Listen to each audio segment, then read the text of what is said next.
Will you join me and our friends at Turning Point Action, their grassroots ballot-chasing effort to get people to the ballot box?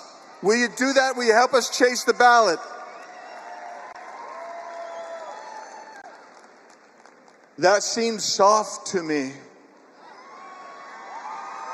We need to chase that ballot.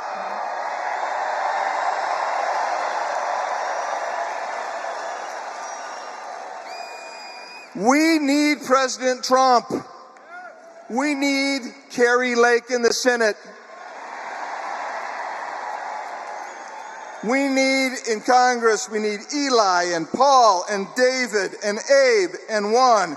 And I'll be pleased to go back if I'm asked to. I'm going to go back, and I'm going to keep fighting for this state and for this country.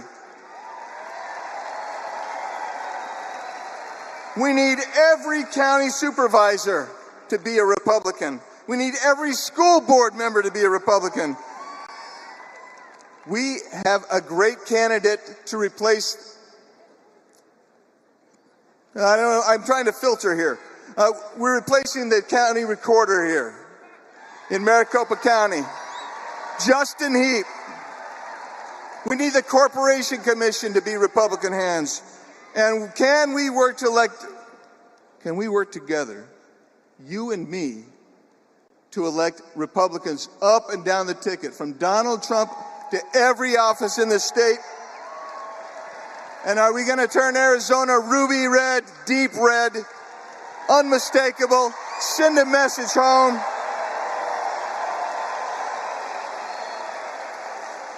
And let's just finish it off by reminding the world and our friends in the media, who's the next president? Donald J. Trump. Thank you all. God bless you. God bless this country. Thank you.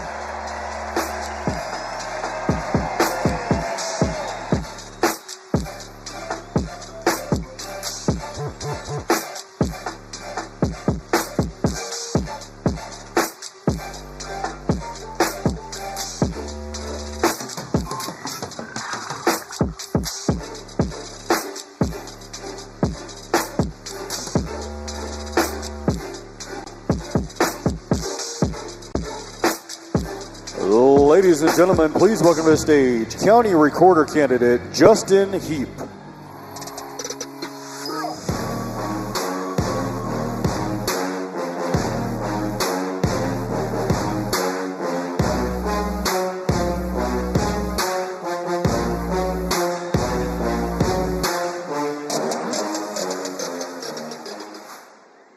Wow.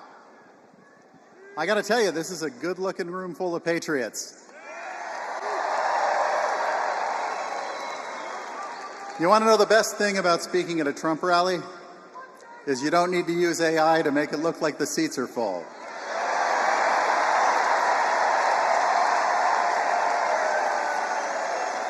So before I start, I have one question I need to ask you. Who is ready to see our 45th and 47th President, Donald J.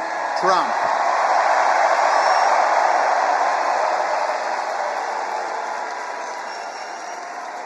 My name is Justin Heap, and I am running for the Maricopa County Recorder to secure our elections.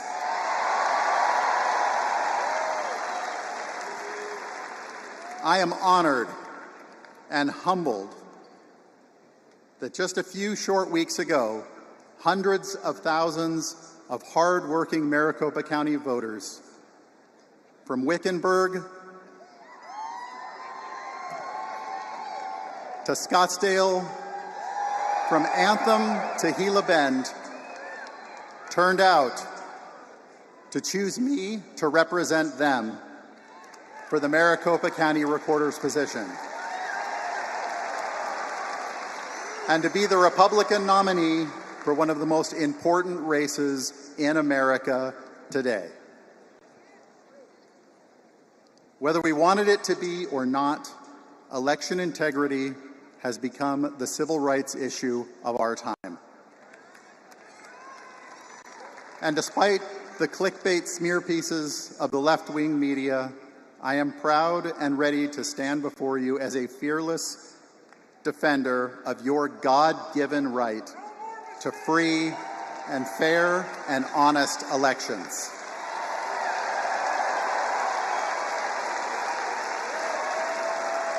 You see, I am an America First conservative. That means that I will always put the people of this great nation first.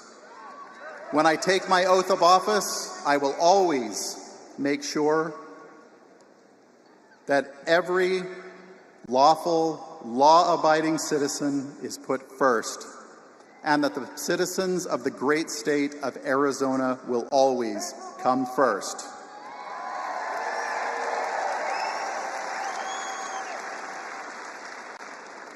So to the independents and Democrats in the room today, and for those across Maricopa County, this is my message to you. Join me. Free and fair and honest elections is not a Republican issue. It is an everyone's issue.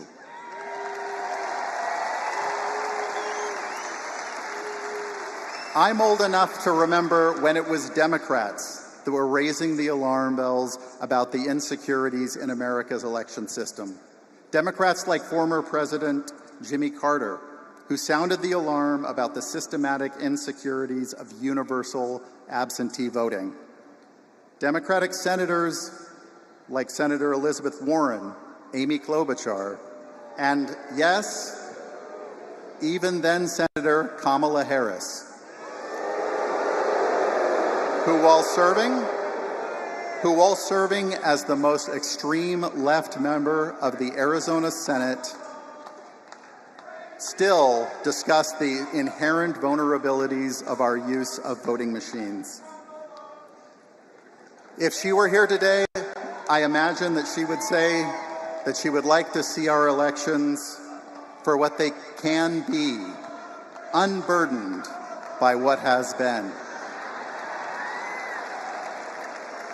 So to the independents and Democrats listening and here in the room today and listening all across Maricopa County, don't listen to the innuendos, the half-truths, and the whole lies, which will inevitably be spun about me by a Democrat-controlled media and by high-priced, out-of-state political consultants.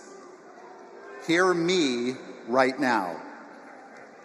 I want to make our elections run effectively and efficiently and securely.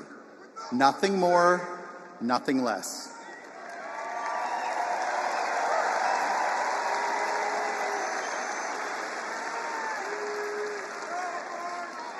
We should all be proud of our elections in this country.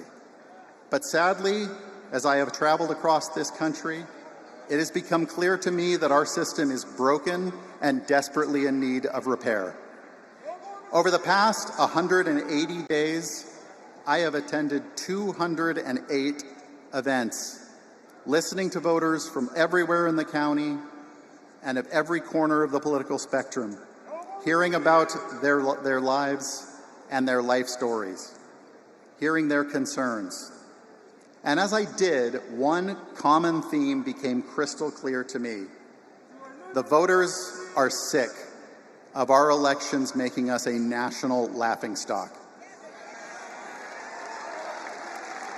The voters are sick of being mocked and condescended to when they ask sincere questions about our election system. And most of all, voters are sick of hearing from their neighbors, why should I even vote if I can't even trust the system? I am running for Maricopa County Recorder because it is high time that we had someone willing to roll up their sleeves and solve the damn problem.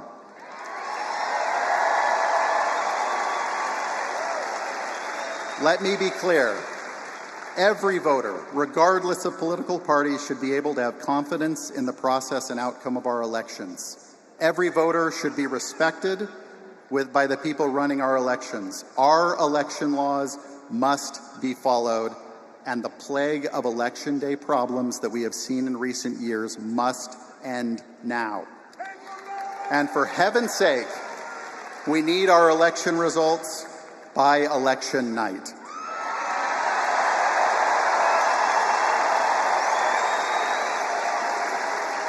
I am Justin Heap. I am running for Maricopa County Recorder, and with the help of Turning Point and Trump Force 47 that is working to bring out our voters across this state and swing states all across America, we too can make our elections trustworthy again. I am Justin Heap. I hope that I will have your vote. Thank you, and God bless the great state of Arizona.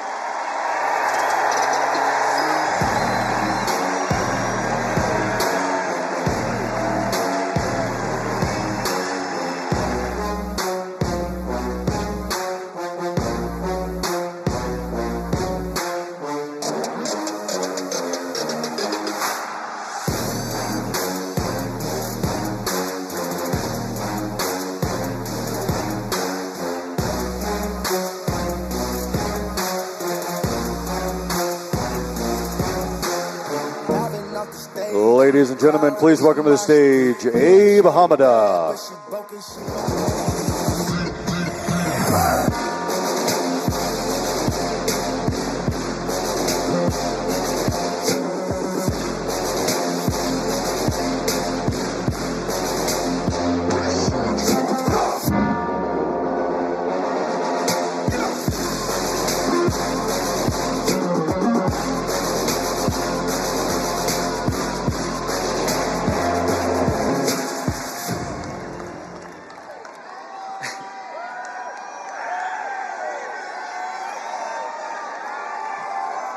Arizona loves its fighters, don't they? And you know, today's a very special day for one of Arizona's toughest fighters. I don't know if you knew this, but today is the birthday of Arizona's next senator, Carrie Lake.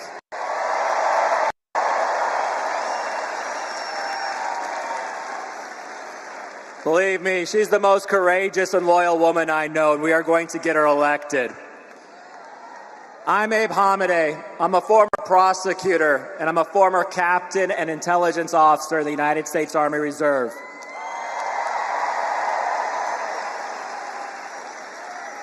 And today I stand before you as your next congressman.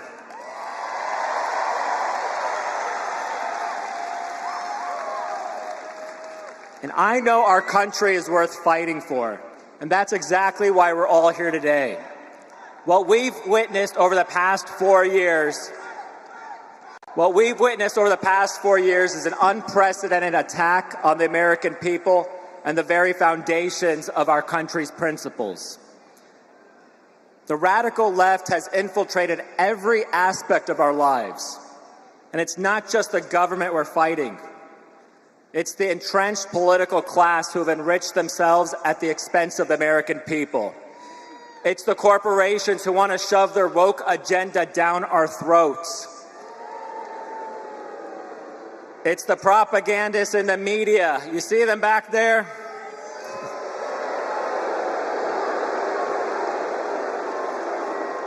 It's the propagandists in the media who want to divide us and hide the truth.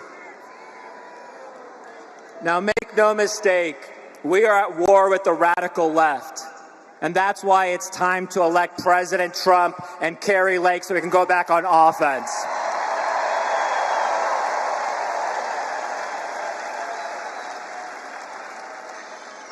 Our southern border is a war zone, and it's wide open. And that's why on day one, when I'm elected to Congress, I'm going to work with President Trump and our new Senator Carrie Lake to designate the drug cartels as a foreign terrorist organization. We have to. They are destroying our communities with the plague of fentanyl coming in from the communist Chinese. They are bringing in millions of illegals across our border, and they are even funneling in terrorists. If there is one war we should be fighting, it's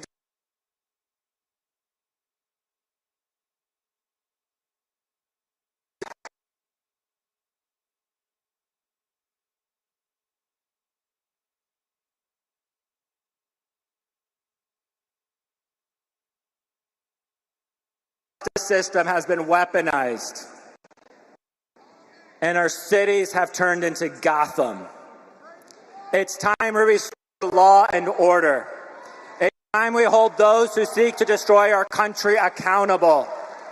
I want justice for what they've done to us. It's time we lock up these crooks and put handcuffs on them.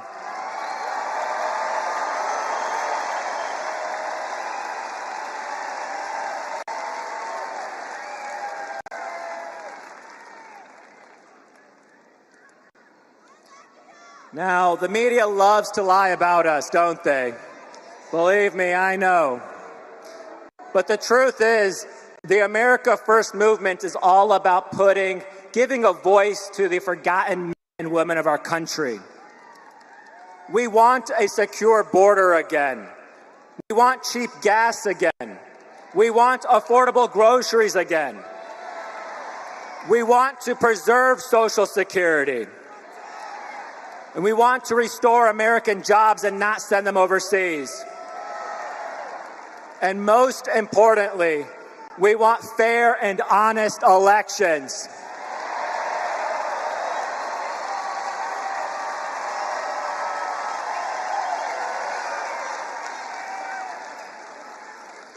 And there's only been one man to take on this fight before. Only one man that has risked everything to stand up for the American people and say that America is no longer for sale. And that man is President Donald J. Trump.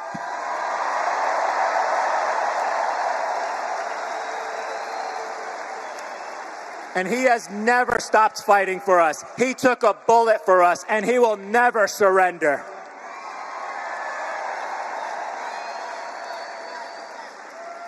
They lie about him, they try to bankrupt him, they've tried to jail him, and they've even tried to kill him. And yet he still stands because he knows America is worth fighting for.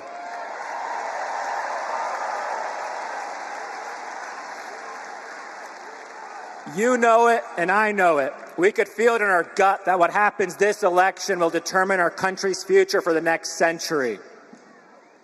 In Arizona, we are in the 11th hour, and they will try to stop at nothing to keep President Trump out of that Oval Office. But they can't stop this America First movement. Arizona, you know me as the happy warrior, but I'm also a pissed patriot too. I say I'm a happy warrior because the best warriors fight for what they love. And I love my country. And I will always fight for the America we remember. Now, every day I think about what they've done to so many of our friends like Steve Bannon, like Rudy Giuliani, like Peter Navarro, and so many others. And right here in Arizona, we have an illegitimate attorney general going after 18 Republican friends of ours simply for fighting for the truth.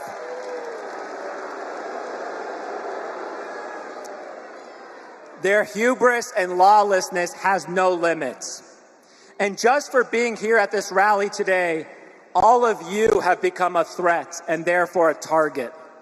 And I don't say this to make you feel like victims. I say this to empower you. You are a threat. You are a threat to their corruption. You are a threat to their power. And you are more powerful than you can ever even imagine.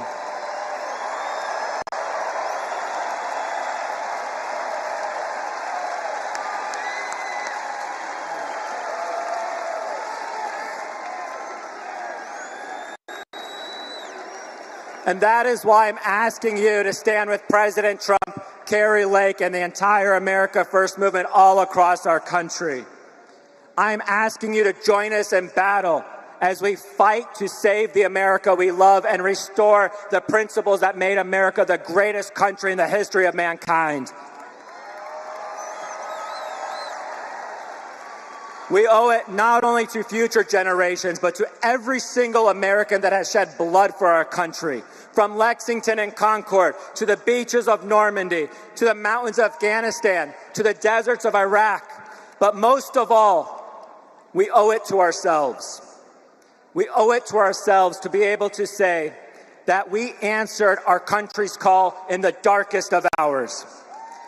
Arizona, are you ready to answer that call? Arizona, are you with me? Are you with Carrie Lake? And are you with President Donald Trump? And we are with you now and forever. So this November, let's give them a November to remember. Thank you, Arizona.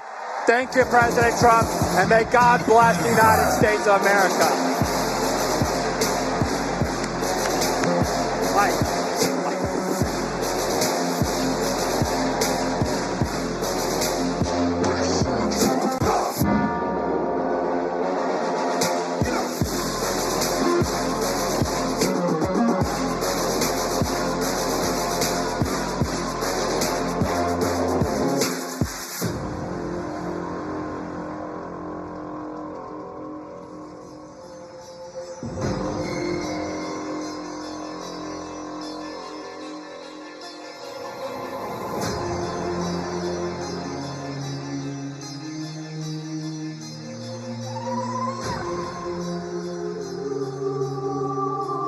Ladies and gentlemen, please welcome to the stage, Charlie Kirk.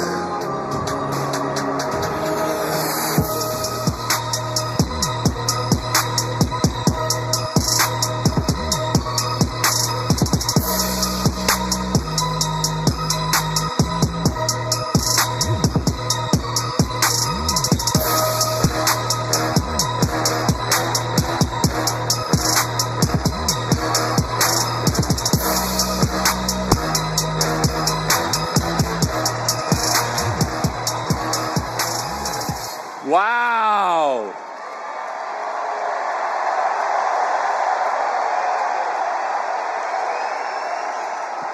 You know, someone who wants to be president had an event here.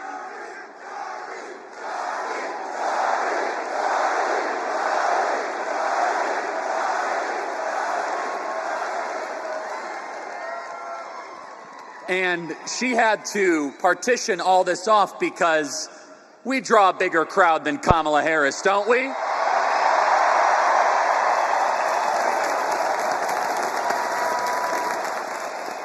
It feels so good to be around all of you. I was in Chicago this last week, so you didn't have to go there.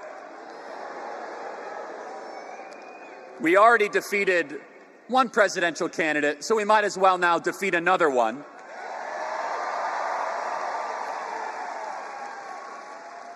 And what an honor, what a time to be alive in the most important election of our lifetime.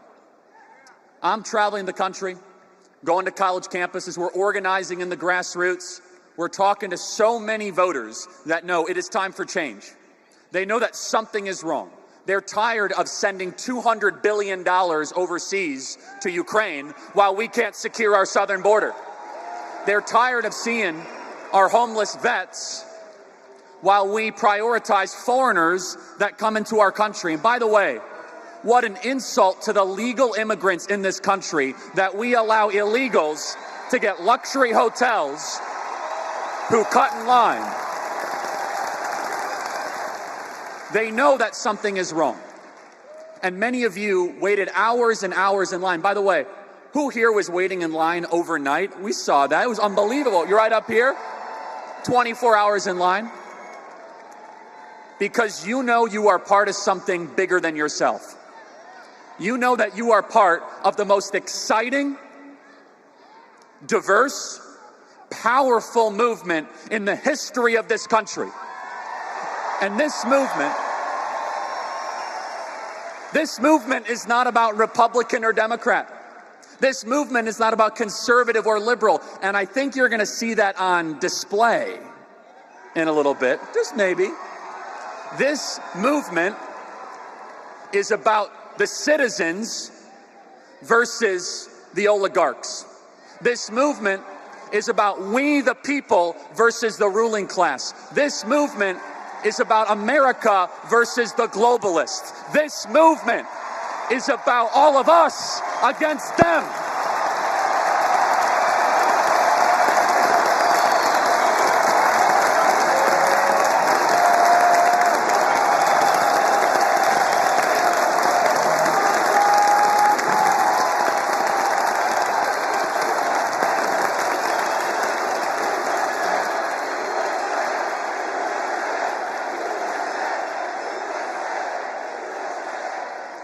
And they know something is coming in November. You could see it. They're terrified because they've lost control. They've lost control of the narrative. Today, we saw the next chapter being written. You understand you're living through history being here today.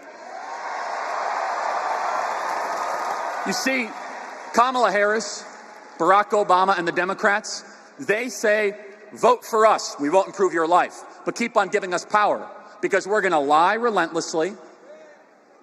We will raid your home and put you in prison if you disagree. Their idea of democracy is installing a candidate that no one has voted for. And the old Democrat Party is dead. How many former Democrats do we have here tonight? Raise your hand. God bless you, God bless you, God bless you, God bless you. You are all welcome in this movement. You are all welcome in this movement. Because the new Democrat Party is not about what they used to stand for. The new Democrat Party is about power. The new Democrat Party does not love the country the way that all of you do. And how amazing was it today to see Bobby Kennedy Jr. endorse Donald Trump for the presidency of the United States?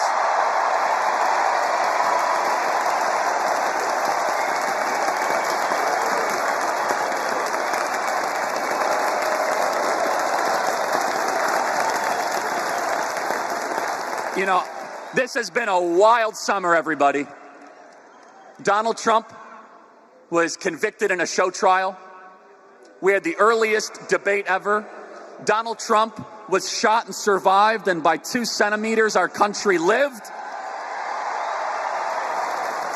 We got a new candidate, and maybe most remarkable of all, a Kennedy has endorsed a Republican for the presidency of the United States.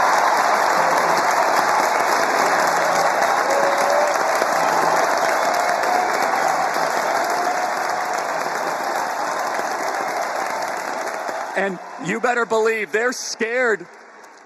All the media, they're scared because they're supposed to have a monopolistic control. You saw the DNC, watch us and obey. Watch us and obey. We're a movement of free thinkers. We don't agree on everything. We have differences of opinions. That's why our movement is going to win. In the Democrat Party, they say disagreement is not allowed. They don't believe in free speech. They don't believe in the free discourse of ideas. I think it's a wonderful thing that we could say we might disagree on the small stuff, but we agree on the big stuff. We agree that we should prioritize American citizens over foreigners. We agree that it is a constitutional right that you should be able to speak, that the government should not be able to spy on us without a warrant. We agree that every human being is made in the image of God and deserves protection.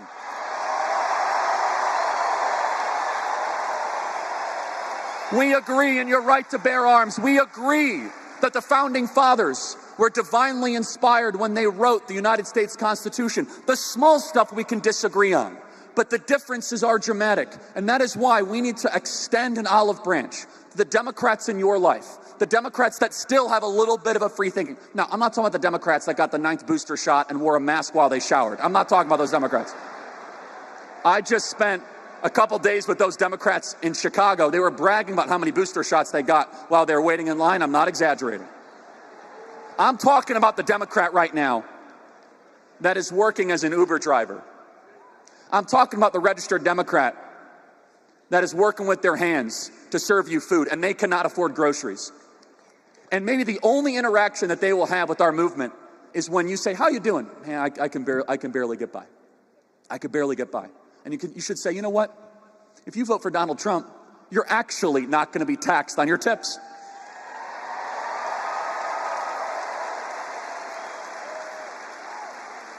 This movement is growing and ascending because we all agree on the big stuff. We agree that the people are the sovereign in this country. And we've seen in the last 30 years the uniparty on full display. You know where the wealthiest counties in America are? They're all around Washington, D.C. 8 out of 10 of the wealthiest counties in America. So basically what they do is they tax you into oblivion. They make everything more expensive, and inflation is a tax, by the way. They take all of that money so that they can get richer and wealthier around the kingdom of Washington, D.C. And what do they produce? All they produce is more regulations, rules, and customs, and wars that put you in more jeopardy. A $6 trillion budget while we have to close down our factories. And they thought they could get away with it. And this is why they fear the man we are here to support today. Because it's more than just that he supports the right things.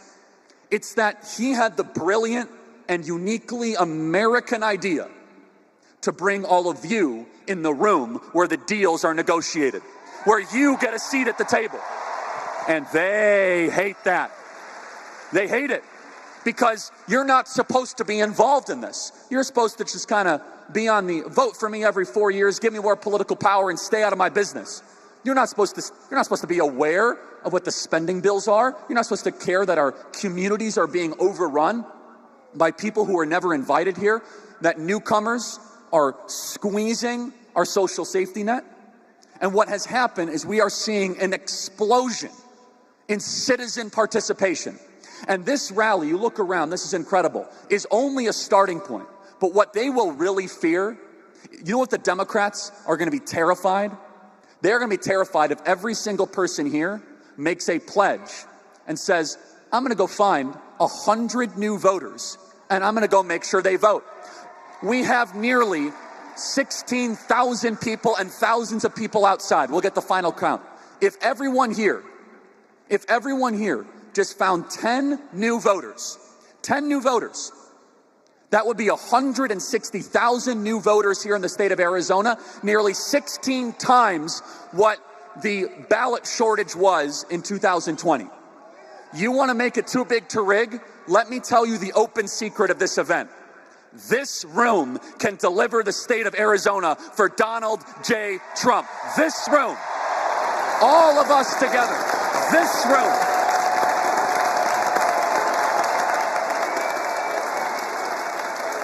And it's as simple as, I'm going to go download the Turning Point Action app. I'm going to make sure that my brother, my sister, my aunt, my uncle, my aunt, my cousin, my Uber driver, my waiter, my waitress, are you registered to vote?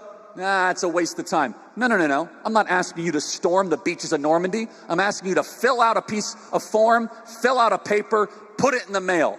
5 minutes, and I better never hear you complain about inflation again if you don't fill out that ballot.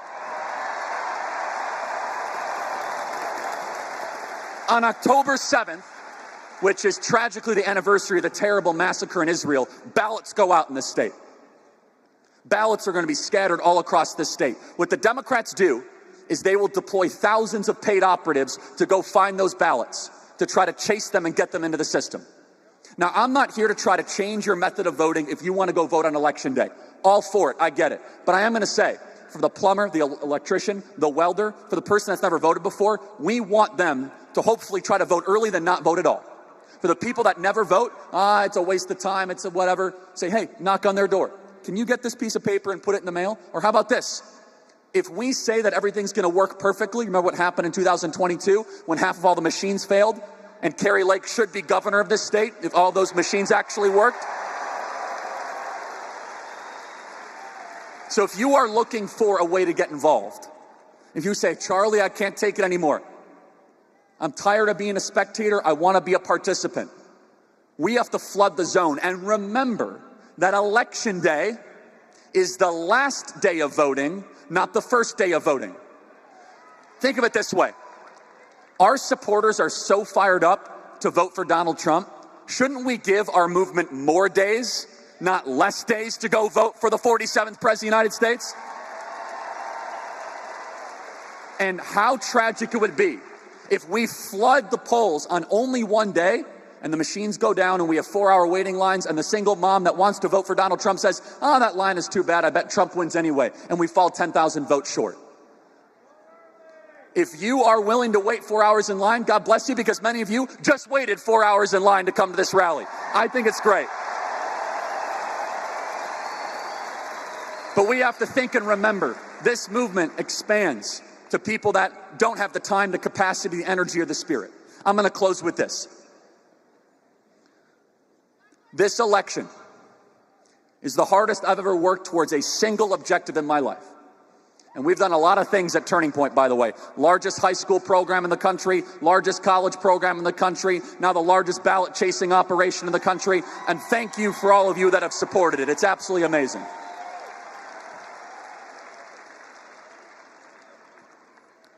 Donald Trump alone will not carry this election.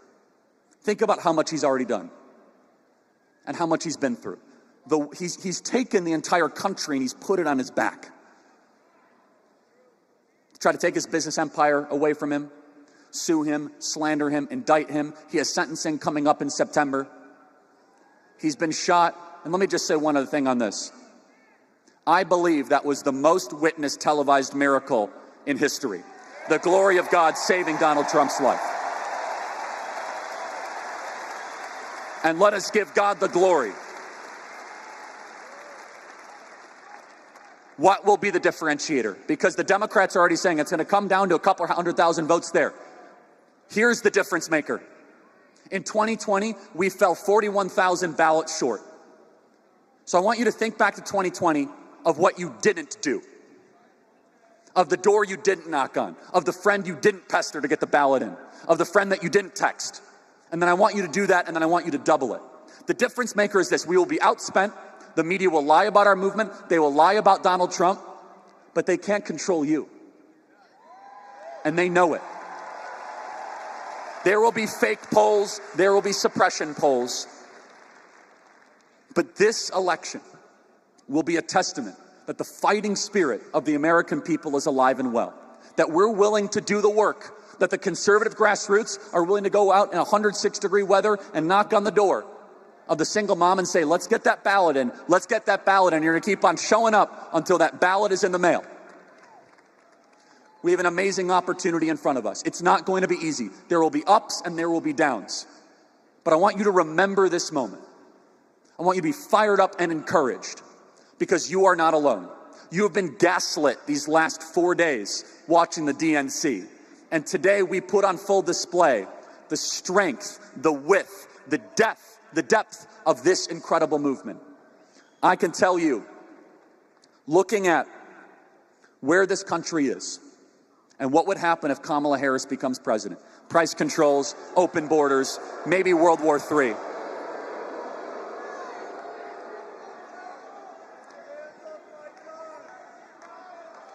Thankfully, that's a new one. They're chanting crazy, crazy Kamala. It's a new one. By the way, I wouldn't expect anything different. It's a group of young conservative men. You know young men are the most conservative they've been in 50 years, by the way. It's great. Today is our 2-year-old's birthday.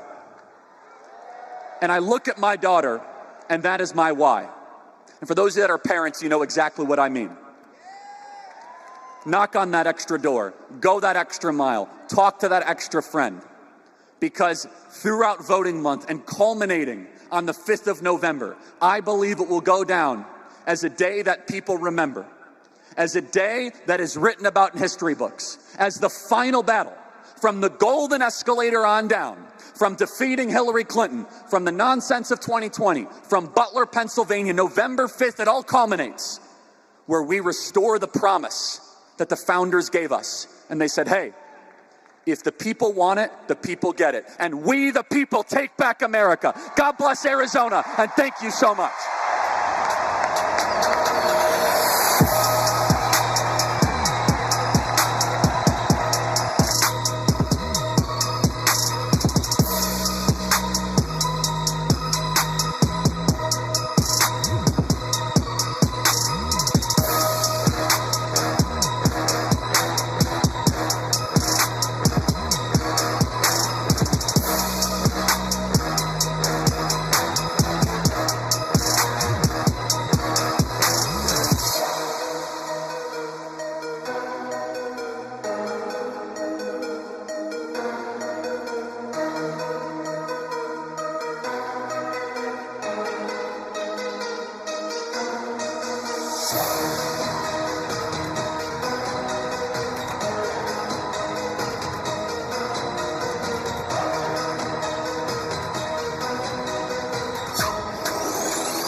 Ladies and gentlemen, please welcome to the stage future U.S. Senator Carrie Lake.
Oh, man. Thank you. Thank you so much. Thank you so much. Wow.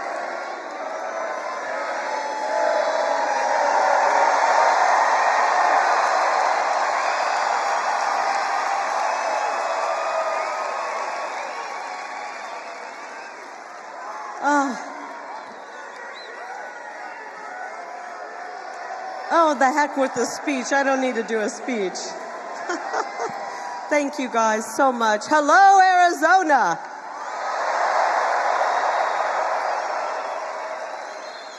Unbelievable. Look at this crowd. It's amazing. This is all the way up to the rafters, by the way. All the way up. Look at that up there. Hey, everybody.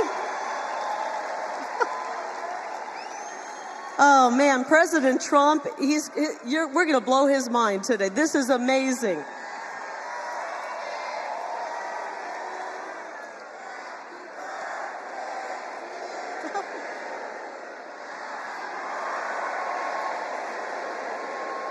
Thank you. Wow, thank you. Thank you so much. Thank you, thank you, thank you. I'm speechless. I'm speechless for the first time in my life. I'm speechless. The fake news media probably likes the thought of me being speechless. But I'm about to get wound up. Is that okay?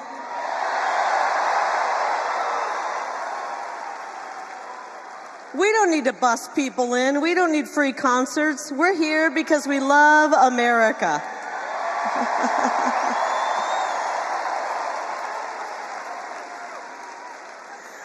Oh, I think I want to speak to my old friends in the fake news because, you know what's funny? They've been trying to say specifically that in Arizona, the MAGA movement is dying.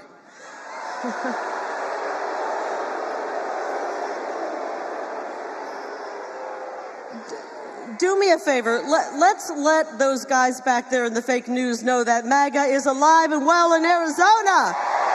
Let them hear it.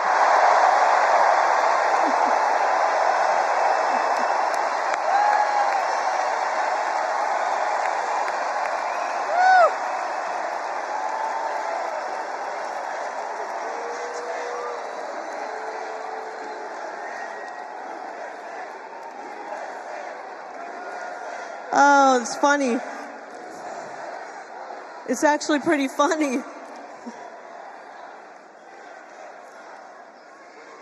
It's actually pretty funny because they're saying that MAGA is dying, but you know what's dying right before our eyes? The fake news is dying and their propaganda.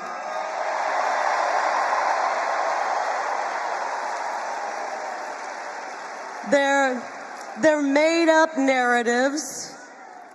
combined with their bogus polls in their attempt to take the oxygen out of this movement, there is no suppressing MAGA. You can't suppress us. So we're not going to let them take this amazing energy in this arena out. We've got to turn them off. Are you okay with that? Turn them off. Turn the TV off. Get rid of your subscriptions if you're still getting the newspaper, because it's not worth it. We need this energy for the next 2.5 months, and we can't let any of it die down. So, by the way, thank you for the beautiful happy birthday song. I appreciate it. Thank you so much. It was 55 years ago. Thank you. Oh, we got the rowdy ones over here. Oh, man. Okay, 55 years ago, in the summer of '69, my mom, Sheila, delivered her 9th and final baby, yours truly.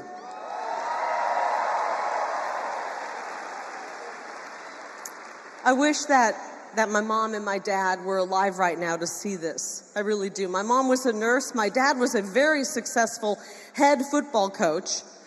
And I will tell you this, speaking of football coaches, we've heard a lot about them lately. Coach Larry Lake supplied the young men that he was coaching with helmets and shoulder pads. Unlike this assistant coach, Tim Walls, who supplied his young men with tampons and maxi pads. What the hell? What the hell? That is the most absurd and twisted thing I've ever heard. I do know though, if my parents were alive today, they would be right up here in the front row, right by my daughter. And they would be cheering me on with a MAGA hat and a Carrie Lake for U.S. Senate t-shirt to help celebrate my birthday. I really know that. So today I am officially, once again, 29 years old. But I somehow have 55 years of experience under my belt. No, but really, in all seriousness, there's no place I would rather be than right here with all of you on this day, and with the greatest president in the history of this country, Donald J. Trump.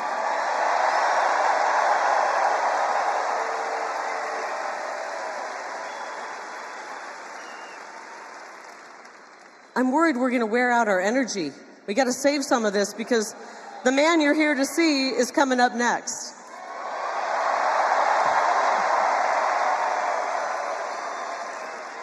So I have to tell you a story, okay? This is actually the second birthday that I have spent with President Trump. On this day 3 years ago, I spent my 52nd birthday in New York City. Now, of course, I'd met President Trump before. In my previous life, when I was working in the news, I had the privilege of interviewing President Trump when I was one of the last remaining fair and honest journalists. But this time, a few years ago, I got to connect with him for the first time in my new life in politics, and it was an experience I'll never forget. I was at Trump Tower. I took that famous golden escalator up. I hopped onto a golden elevator and shot up to the 26th floor of the beautiful Trump Tower in Manhattan. And as I was looking out on that skyline, much of which, contrary to a well-known politician who said, "You didn't build that," Donald Trump had indeed built that, a big part of the skyline of New York. And I thought to myself, so is this what Frank Sinatra sang about in New York, New York? This was Trump Tower, this was New York City. If we could make it there, you can make it anywhere.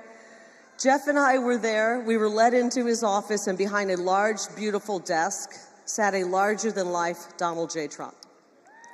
He welcomed us, and immediately we launched into a recap, and he remembered a recap of a Turning Point event that we had both attended about a month earlier, and he talked about the huge, loud, incredible, warm applause that I had received when he called out my name from you, the people of Arizona.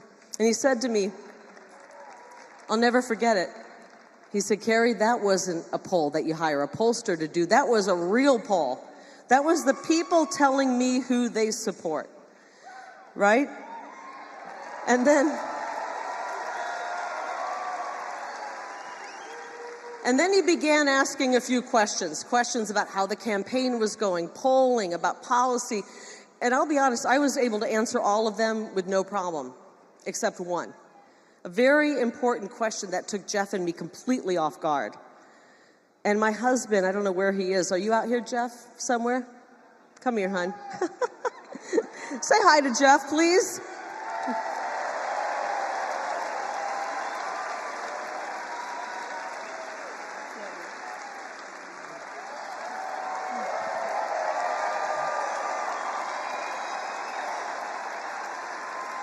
Do you remember what the president asked us? He asked us how long we'd been married. That's what stumped us. Jeff forgot. And to Jeff's benefit, I also forgot.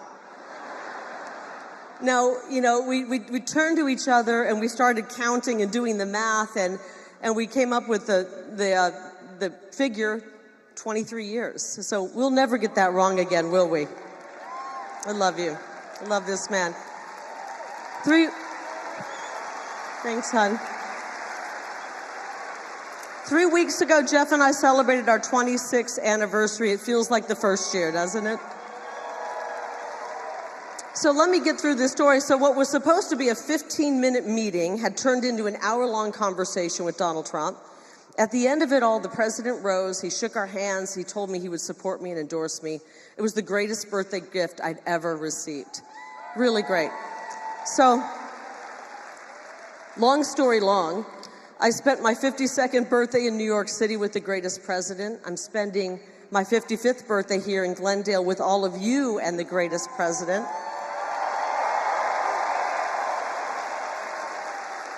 And Arizona, I look forward to spending my 56th birthday in Washington, D.C. with the greatest president representing you, the greatest people in the entire country.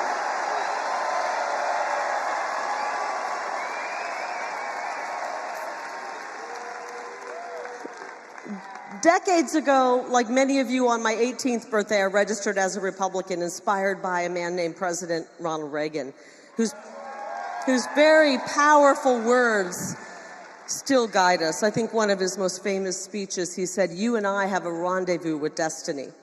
We'll preserve for our children this, the last best hope of man on earth, or we'll sentence them to take the last step into 1,000 years of darkness." That speech was called A Time for Choosing. And that's exactly where we stand at this moment. We're at a crossroads and we have a choice right now. We either save this country and our best days are ahead of us, or we plunge into 1,000 years of darkness. Guys, we're gonna save this country.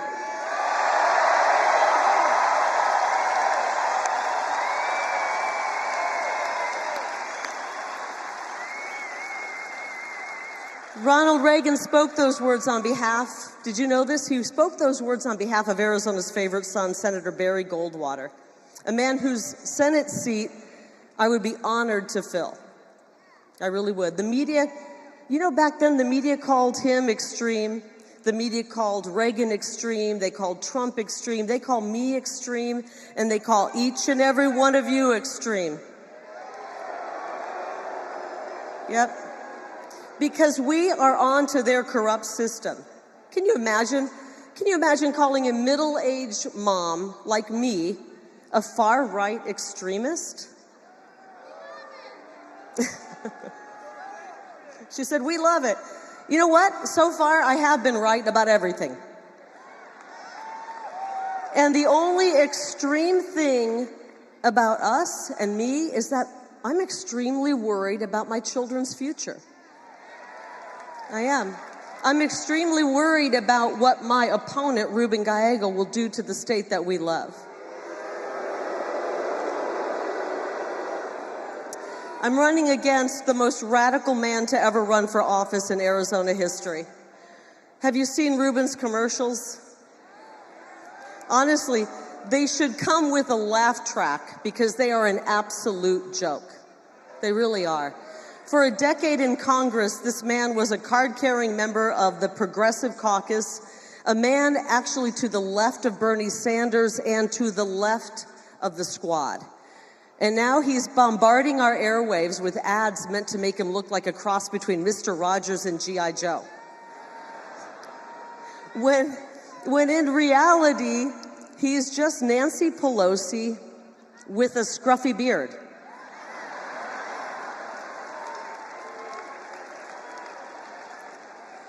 Now, guys, if you don't mind it, I'm about to lay out some hard truths about my opponent, Ruben Gallego. And I'm not telling you this to be mean. I'm really not. I'm telling you this because the people have got to know before they vote who this guy is. His ads leave out a whole lot of despicable treatment of women. His ads don't tell you that about the time that he harassed and threatened a 20-year-old female intern, and when she complained about it, she was fired. His ads don't tell you about the fact that his fellow Democrats down at the state legislature gave him the nickname the Troll because of how creepy and degrading he was with women. And his ads don't tell you about the time he told a Latina woman that because she was a Republican, she wasn't a real Latina. Can I hear it for our incredible conservative Latino women? We got a house full. Including my daughter right down there. His ads don't tell you, frankly, about the most unforgivable act against a woman. When he walked out on his pregnant wife, when she was 9 months pregnant, days before she delivered their firstborn child, he served her papers and he ran off to sleep with a DC lobbyist. That's despicable.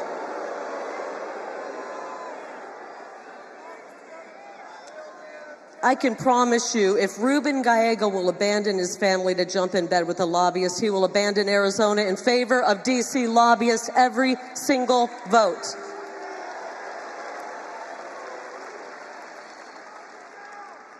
If his treatment of women isn't enough to keep him out of the U.S. Senate, then his voting record ought to be.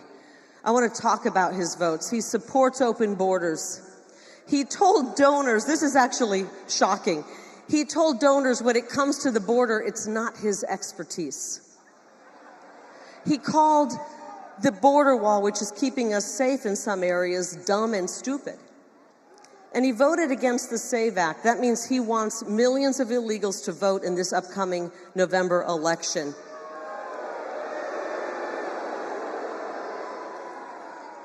Bad idea, Ruben. He voted for sanctuary cities. He supports amnesty.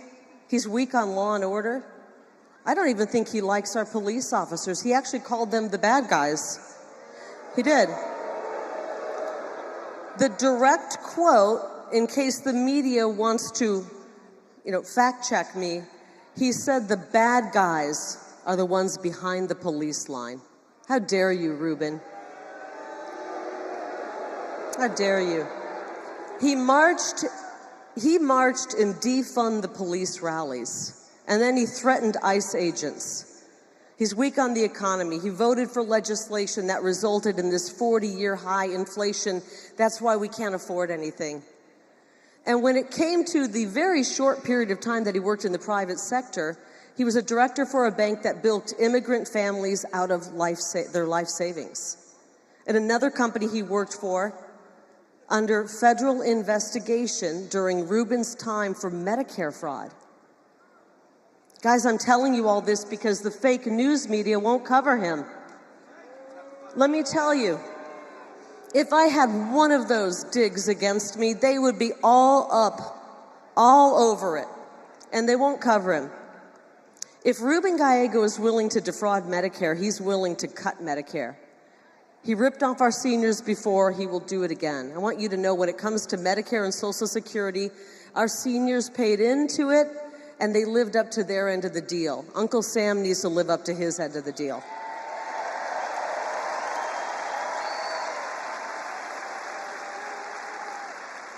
Let me be perfectly clear, when I'm in the U.S. Senate, any politician that tries to lay a finger on your Medicare or your Social Security will have to go through me.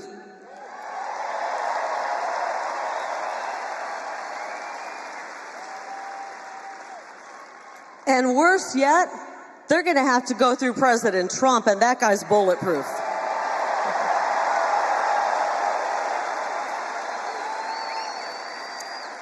Arizona, we've got to reject the dead-end Biden-Harris agenda that Ruben Gallego voted for 100% of the time. We can't take 4 more years of this. But the good news is we don't have to take 4 more years of it. The problems we face are massive, but the solutions are so simple. America First policies. Strong economy, safe border, safe streets, energy dominance, record low inflation, mortgage rates, unemployment. When we win, we're going to bring back that hot job market that President Trump introduced.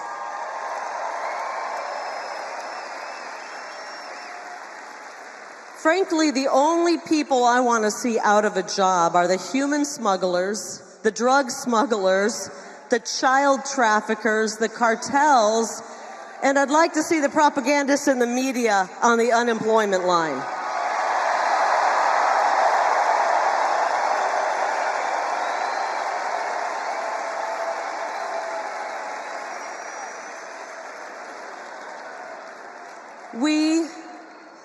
Arizona, we deserve clean, safe, and secure neighborhoods. We deserve to be prosperous again, and our children deserve a shot at the American dream. And I'm going to be a little bit selfish right now. I'm not a career politician. I'm a mother of 2 beautiful children. My son is 19. Let's hear it for our boys.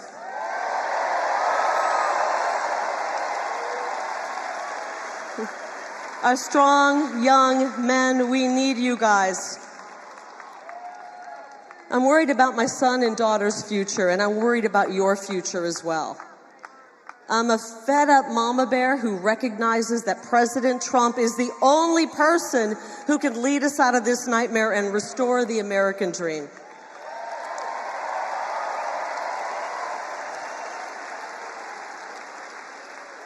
And that's why we elected him in 2016 and in 2020. Are you ready to elect him again in 2024?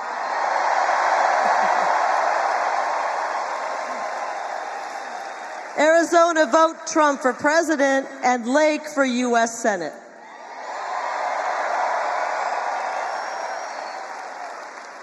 We know President Trump stands for American greatness. I will stand for Arizona greatness. So here's my promise to you, starting on day 1. I will work with President Trump to secure the border and finish the wall.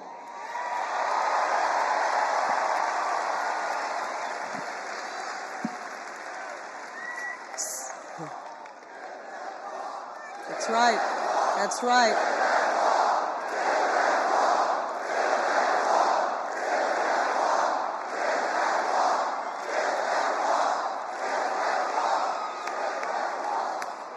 From the Gulf Coast all the way to the Pacific Ocean. 16 million people have poured across our border during the Biden invasion. In order to save our homeland, we got to send them back to their homeland. We will begin the largest repatriation operation this world has ever seen.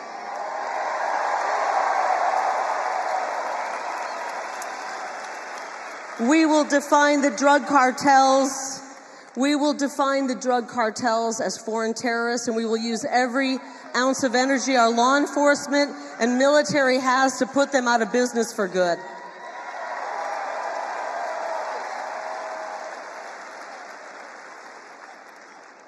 That's how we end human smuggling. That's how we end child sex trafficking. And that is how we end the scourge of fentanyl. The #1 cause of death right now for our young people is fentanyl poisoning. Too many sons and daughters and sisters and brothers and loved ones are being wiped out by these cheap counterfeit poisonous pills. 290,000 young people are gone under border czar Kamala Harris and Ruben Gallego. Gone. Under their reign of incompetence, we've lost a generation of young Americans. This is our future. This generation is our future, and we want it to be strong. So my message to young voters, and they're all over this place, I will be your biggest advocate in Washington, D.C. I will do everything I can to help you guys start a family, own a home, and live the American dream.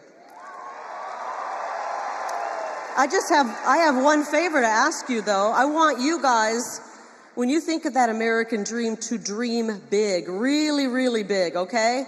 Because the future is going to be bright. The future coming your way is going to be very, very bright. Now, a couple more promises. Before I vote on any legislation, first of all, I plan to read it, okay? And then I'm going to ask myself a few questions. Will this make Arizona safer, stronger, more affordable? Will it make our country more secure and prosperous? And is it constitutional? And if the answer is yes, yes, yes, yes, and yes, then I'm going to vote yes for it. It's pretty simple. I will support legislation that calls for the death penalty for any criminal who kills a police officer in the line of duty.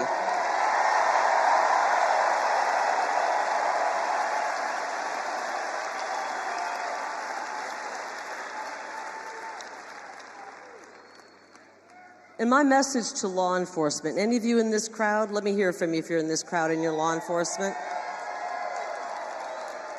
And their families. Any family of law enforcement here? I've got your back because you always have our back. I've got your back. And that's why the law enforcement unions around this state have endorsed me. Got a message to moms and dads. This one's really near to my heart. I will crack down on any school pushing gender insanity on our precious children. We're done. We're done. We're done.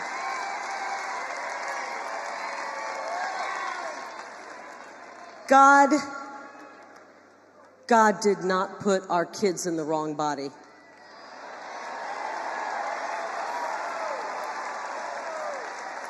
The people pushing this sickness are in the wrong job.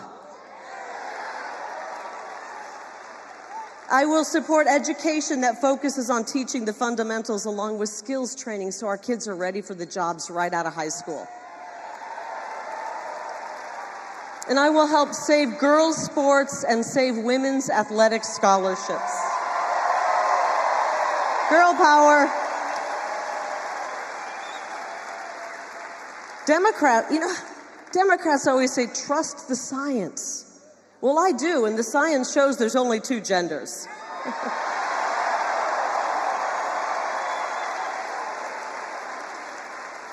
Okay, finally, we're going to address the water issue in Arizona and the American Southwest. We're going to identify new sources of water and explore desalination options, including piping fresh water into the West.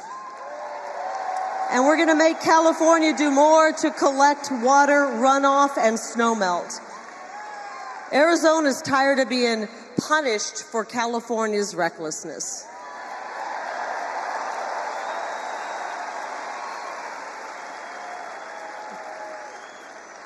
We need a return to common sense America First policies. We're going to take our first step toward that when we vote in Arizona. Ballots hit mailboxes October 9th. Yes, we have voting season here. And Election Day is November 5th. And we all have a part in saving America. Vote early if you want. Sign up to be a poll worker and a poll observer. Go to tpaction.com/100 and sign up to be a ballot chaser. Can you do that, guys?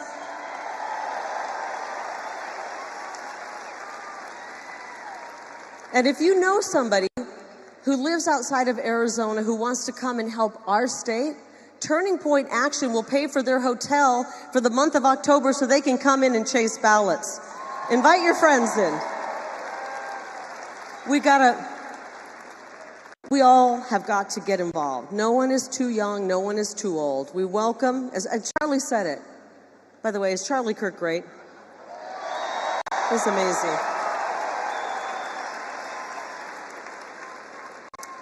Charlie said it.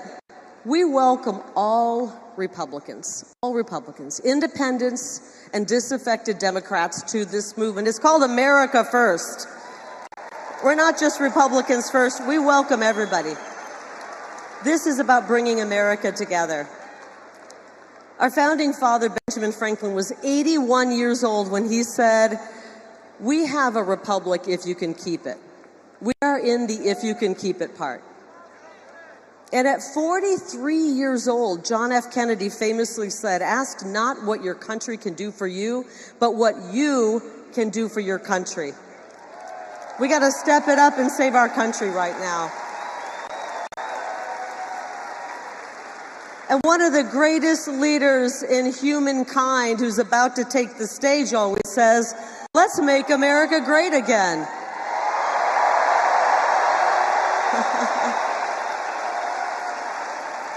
We will do it. Arizona, vote Donald J. Trump for president. Vote Carrie Lake for U.S. Senate. And vote Republican up and down that ballot. And when you do, we will make Arizona great again. We will make America great again. I love you all. God bless you. God bless President Trump. And God bless State 48.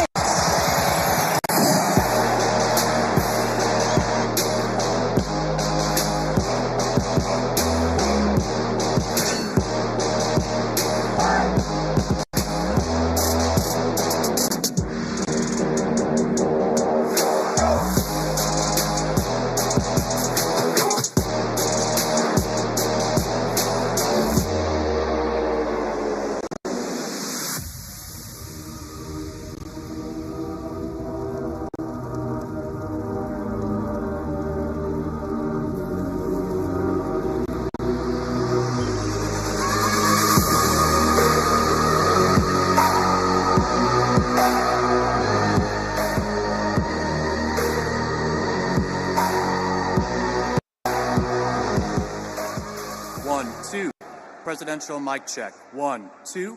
Mic check. 1, 2.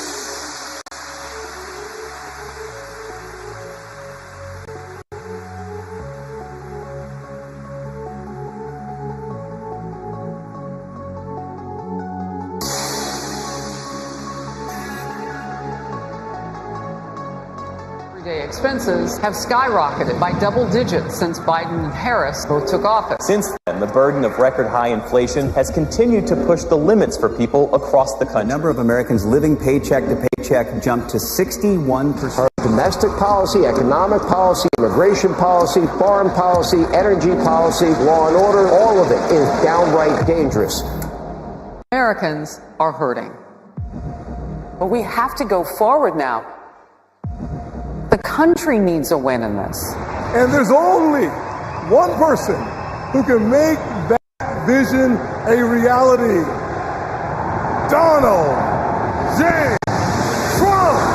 I will fight for you with every breath in my body. This is the most resilient human being I've ever met. We will defend America against all threats and protect America against all dangers. He brought manufacturing back to America. Small businesses flourish. He did what he promised. He put America first. You had a prosperity under Trump. People's incomes were going up. Not only did he keep his promise, but the results are there to show. We will never give in. We will never give up. And we will never stop fighting for our country, our flag, and our freedom. There is no bulldozer strong enough to remove the legacy that he has built. I will never stop fighting for you. He was ready to go face the cameras and come out swinging. The support that he has, it needs to read that this brief is going to blow up. Ladies and gentlemen, please welcome the 45th President of the United States of America, Donald J. I'm proud to be an American, where at least I know I'm free. And I won't forget the men who died, who gave that right to me. And I gladly stand up next to you and defend her still today. 'Cause there ain't no doubt I love this land. God bless the USA.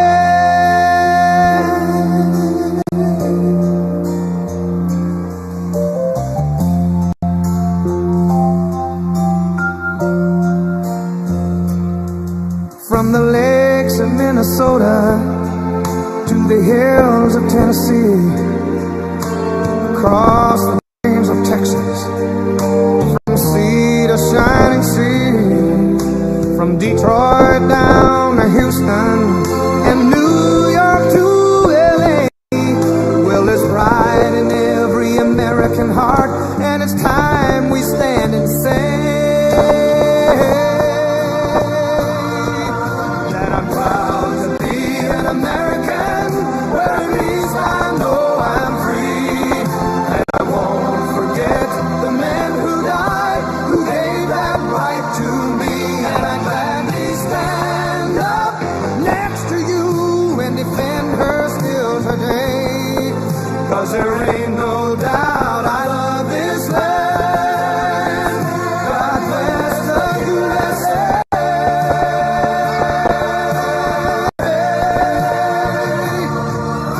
And I'm proud to be an American, where at least I know I'm free. And I won't forget the men who died, who gave that right to me. And I gladly stand up next to you and defend her still today. 'Cause there ain't no doubt I love this land. God bless the USA.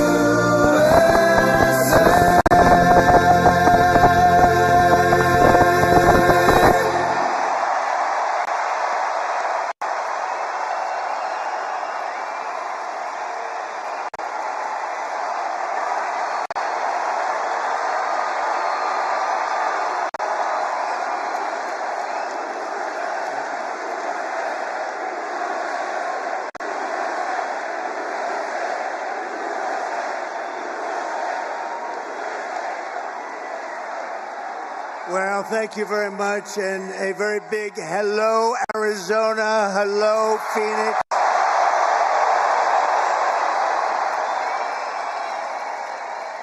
I'm thrilled to be back in this incredible state with thousands of proud, hardworking American patriots. That's what you are.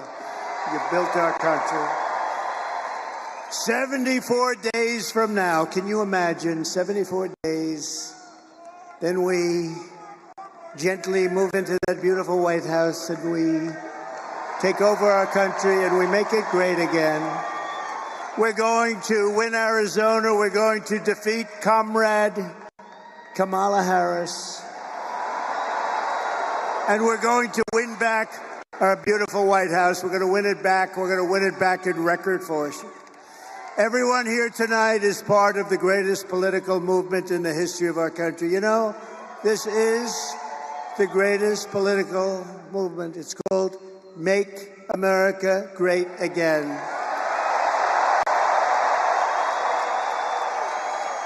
And it's right now bigger and better and stronger than it ever was before. You know, we won in 2016, and we did much better in 2020. A lot of people don't understand that, but we understand it. Millions and millions more votes. But those two are nothing like the spirit that we have now. It's amazing. And that's because we've seen how bad government can be. That's why it's combinations of a lot of things. But the job they've done in destroying our country is unbelievable, and people have seen it. And because of that, there's never been anything like this. Right, Carrie? Right? Our movement is not about Democrat versus Republican. It's about patriotism and common sense. We have a common sense. We're the party of common sense. You say what you want.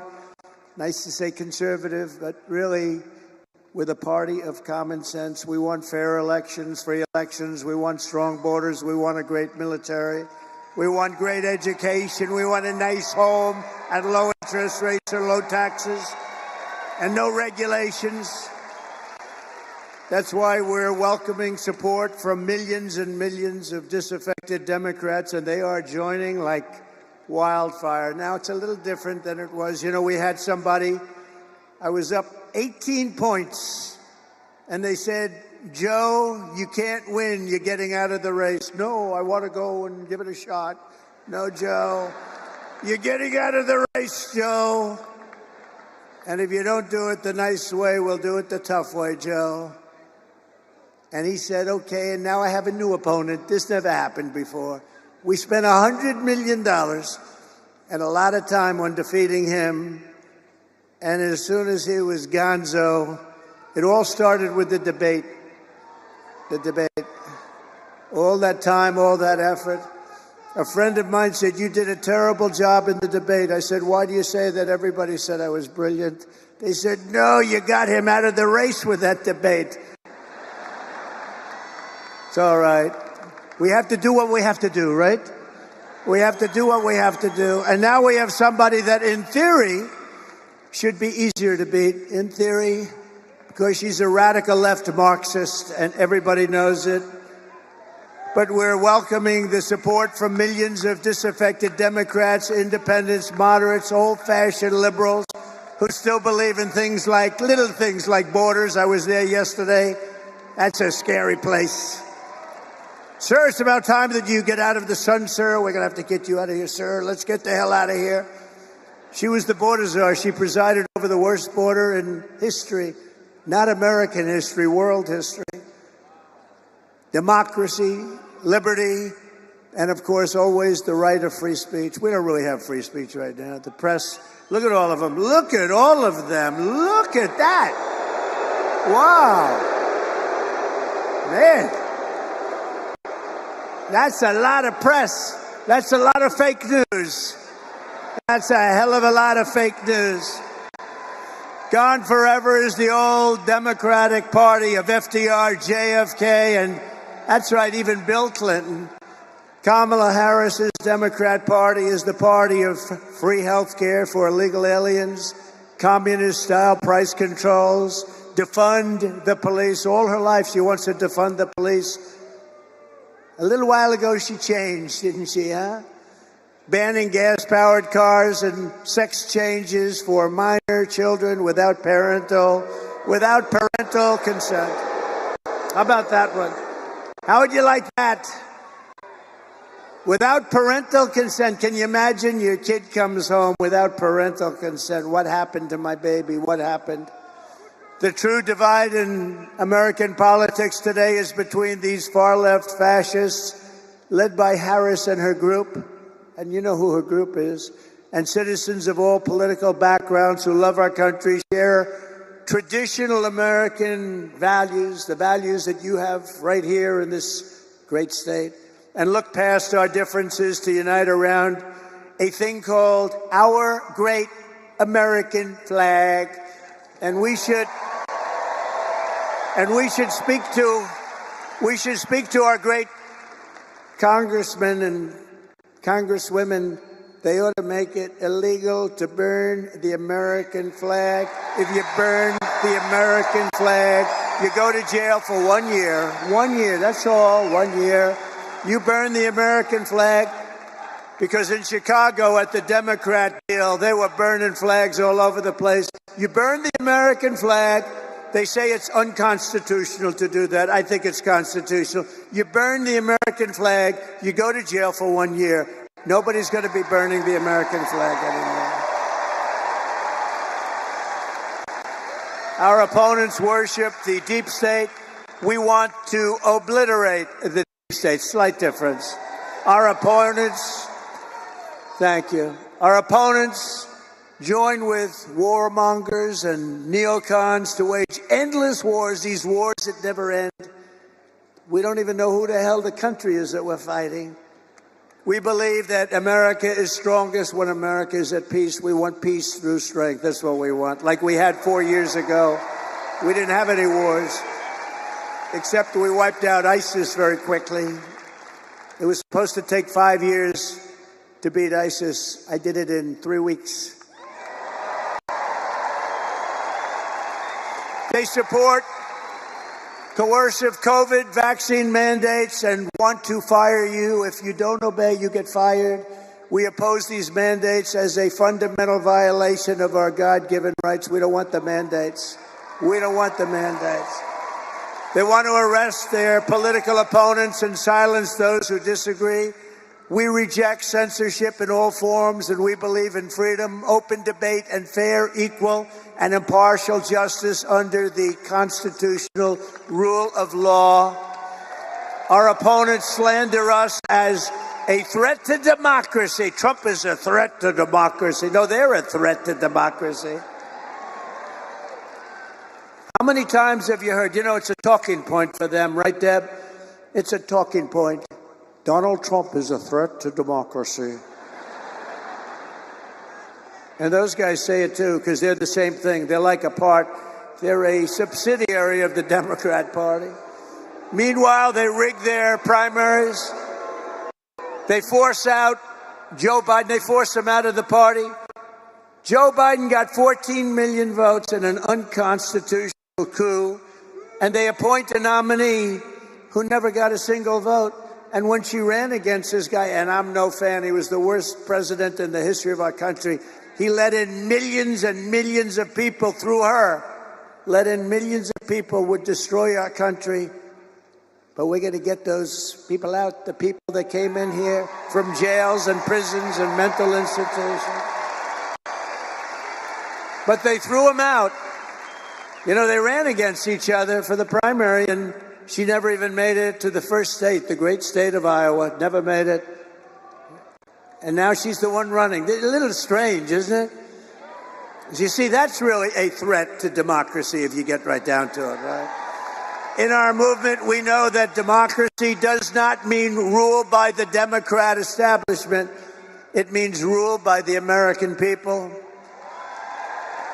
Tonight, I'm very pleased to welcome a man who has been an incredible champion for so many of these values that we all share, and we've shared them for a long time. I don't think too many of you people have heard of him. He's very low-key. He's a very low-key person, but he's highly respected. He is a great person. I've known him for so long. For the past 16 months, Robert F. Kennedy Jr.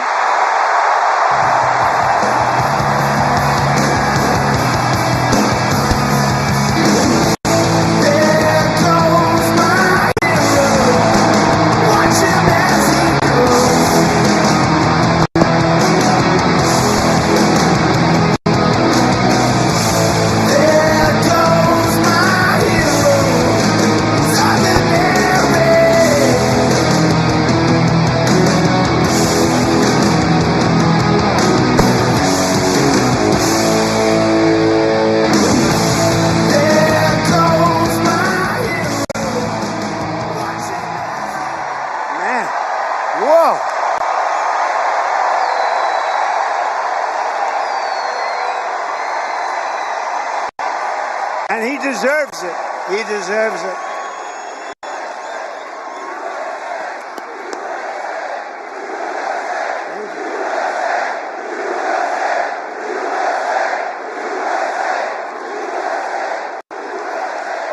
For the past 16 months, Bobby has run an extraordinary campaign for President of the United States. I know, because he also went after me a couple of times. I didn't like it.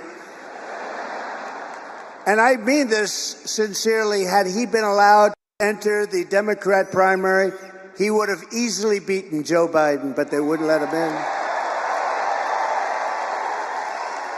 They put up rules. I've never seen rules like he had to have 65% of the vote in order to run, you know, little things like that.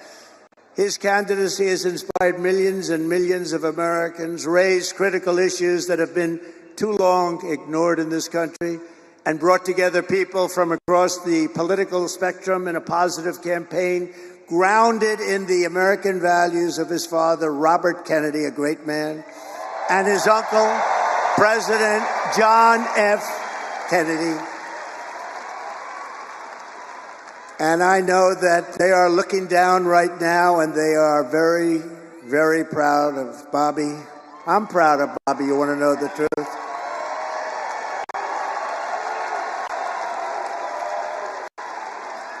And I don't think I've ever introduced anyone that got applause like he just got. I must tell you, I don't think it's true. I don't think I've ever introduced anybody that got applause like that.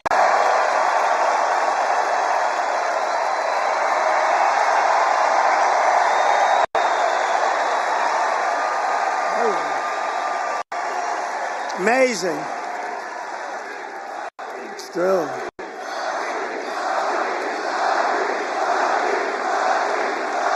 Amazing.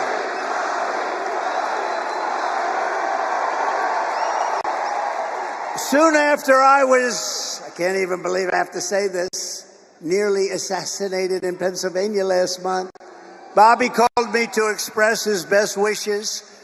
He knows firsthand the risks incurred by leaders who stand up to the corrupt political establishment. When you stand up, you bring on some trouble for yourself, but you have to do what's right. You have to do what's right for the country. I will tell you, we are both in this to do what's right for the country. That's one thing I can tell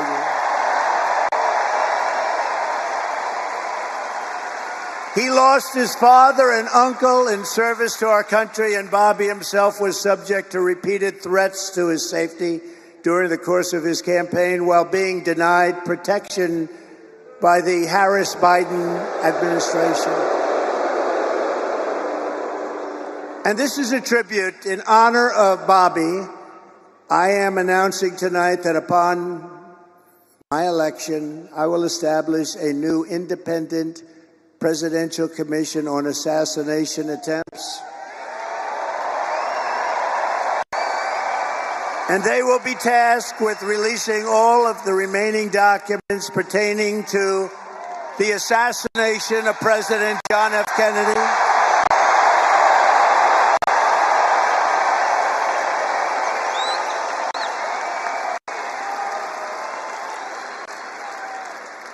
and they will also conduct a rigorous review of the attack last month.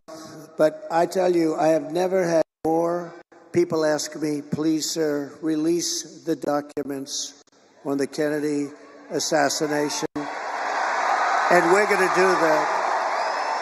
And I also want to salute Bobby's decades of work as an advocate for the health of our families and our children. Nobody's done more. Millions and millions of Americans who want clean air, clean water, and a healthy nation have concerns about toxins in our environment and pesticides in our food. That's why today I'm repeating my pledge to establish a panel of top experts working with Bobby to investigate what is causing the decades-long increase in chronic health problems and childhood diseases, including autoimmune disorders, autism, obesity, infertility, and many more. We want every child in America to grow up and to live a long and healthy life. So I just want to ask Bobby to speak for a little while. I'll stand aside. I'm going to stand aside. But I can only tell you, I've known him a long time. We've been a little bit on the opposite side of the equation, but I will say this, he is a brilliant, I still think of him as young. He's not that young. I always call him young, but he's not that young. But he is a phenomenal person, a phenomenal man who loves the people of this country as much as anybody can love the people of this country. So, Bobby, please say a few words. Thank you very much.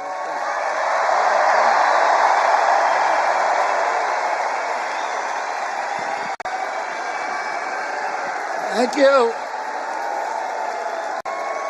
Thank you, President Trump.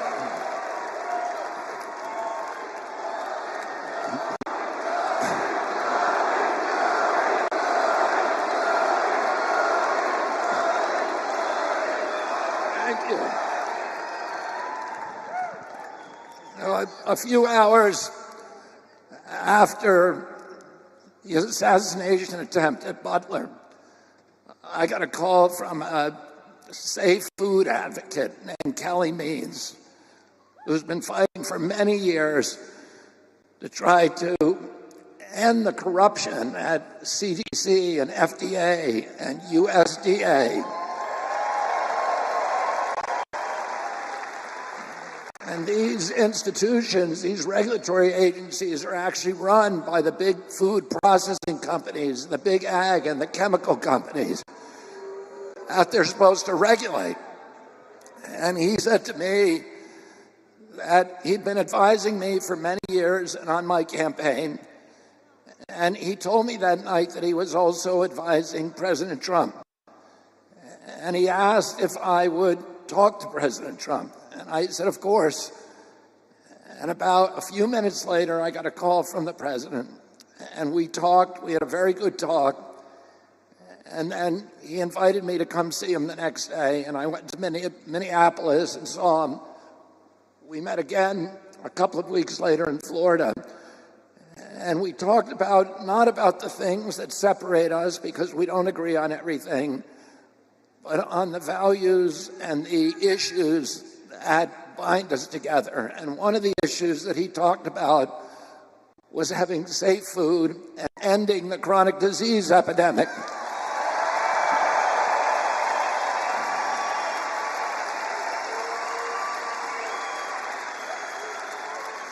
Our children are now the unhealthiest, sickest children in the world. Don't you want healthy children? And don't you want the chemicals out of our food? And don't you want the regulatory agencies to be free from corporate corruption? And that's what President Trump told me that he wanted. He also told me that he wanted to end the grip of the neocons on U.S. foreign policy.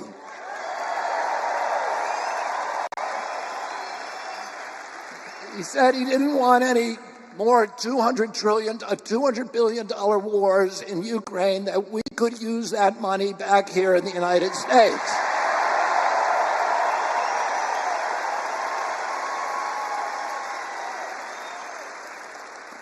And the safest, the best way to build a safe America is to rebuild our industrial base and rebuild the middle class in this country. And don't you want a president who's going to get us out of the wars and who's going to rebuild the middle class in this country?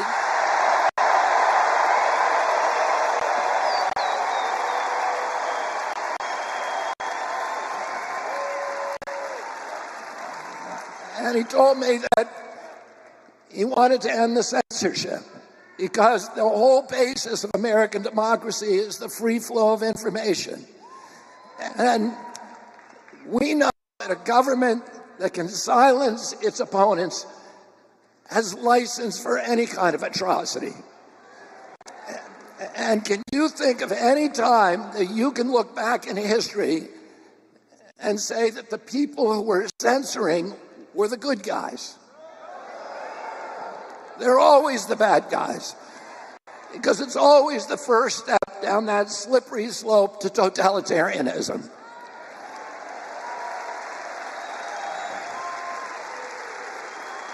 And don't you want a president who's going to protect America's freedoms?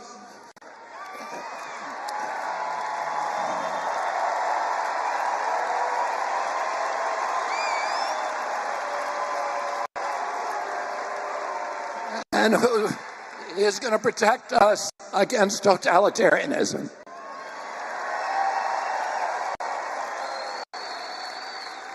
And I want to ask you again, don't you want a safe environment for your children? Don't you want to know that the food that you're feeding them is not filled with chemicals that are going to give them cancer and chronic disease? And don't you want a president that's going to make America healthy again?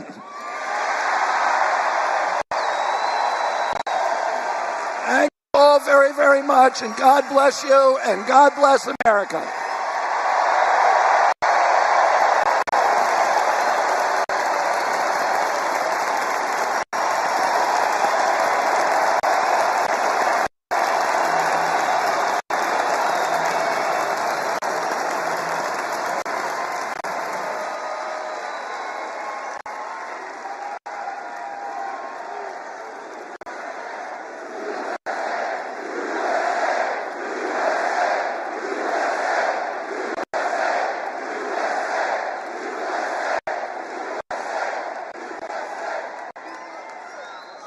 Wow, that was something, huh? That was something.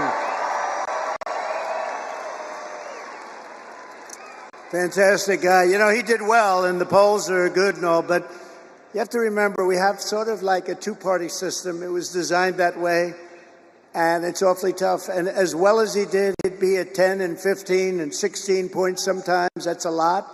That's a lot. But if he were in a regular system, like as a Democrat or perhaps as a Republican, but not against me, of course. But if he were in a regular system, there are a lot of people that maybe liked him the best, but they said, we can't vote. So with all of those votes he was getting, here's a lot of votes that he could have gotten. I think he's going to have a huge influence. We're leading now, but I think he's going to have a huge influence on this campaign.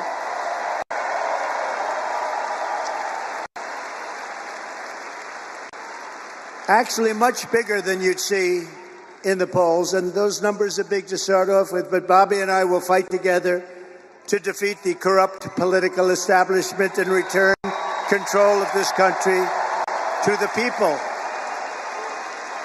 And all who supported Bobby's campaign, I very simply ask you join us in building this coalition. It's a beautiful coalition in defense of liberty and safety, prosperity and peace. It's going to be an incredible coalition, and the relationship has been so good for so long. I have no doubt it's going to work and work well. But we have to win. We have to take our country away from these people that are going to destroy our country. We won't have a country left. So thank you very much. We need your vote. As you all know, this week the Democrats held their convention. You probably saw it, their party. The media says the big message from their convention was that we need to turn the page from the failures of the last 4 years. Do you believe it? They forgot. They've run it for the last 4 years. She was saying last night, we will stop the abuse. We will stop the high taxes. I said that you could have done it 3.5 years ago. In fact, you could leave that nice auditorium that you're in and go to the White House right now. You want to have a strong border? All you have to do is say to the incredible Border Patrol, ICE, law enforcement, close the border now. You don't need bills. I did it. And we had the best border in history. Put up that chart. Put it up. That chart. I love that chart. I love that chart. Put it up. But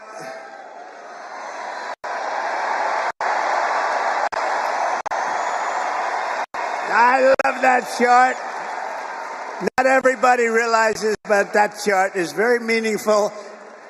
Even beyond the numbers that are on the chart, it shows the least numbers of illegal immigrants pouring into our country. Again, prisons from mental institutions, terrorists, where the bottom arrow is.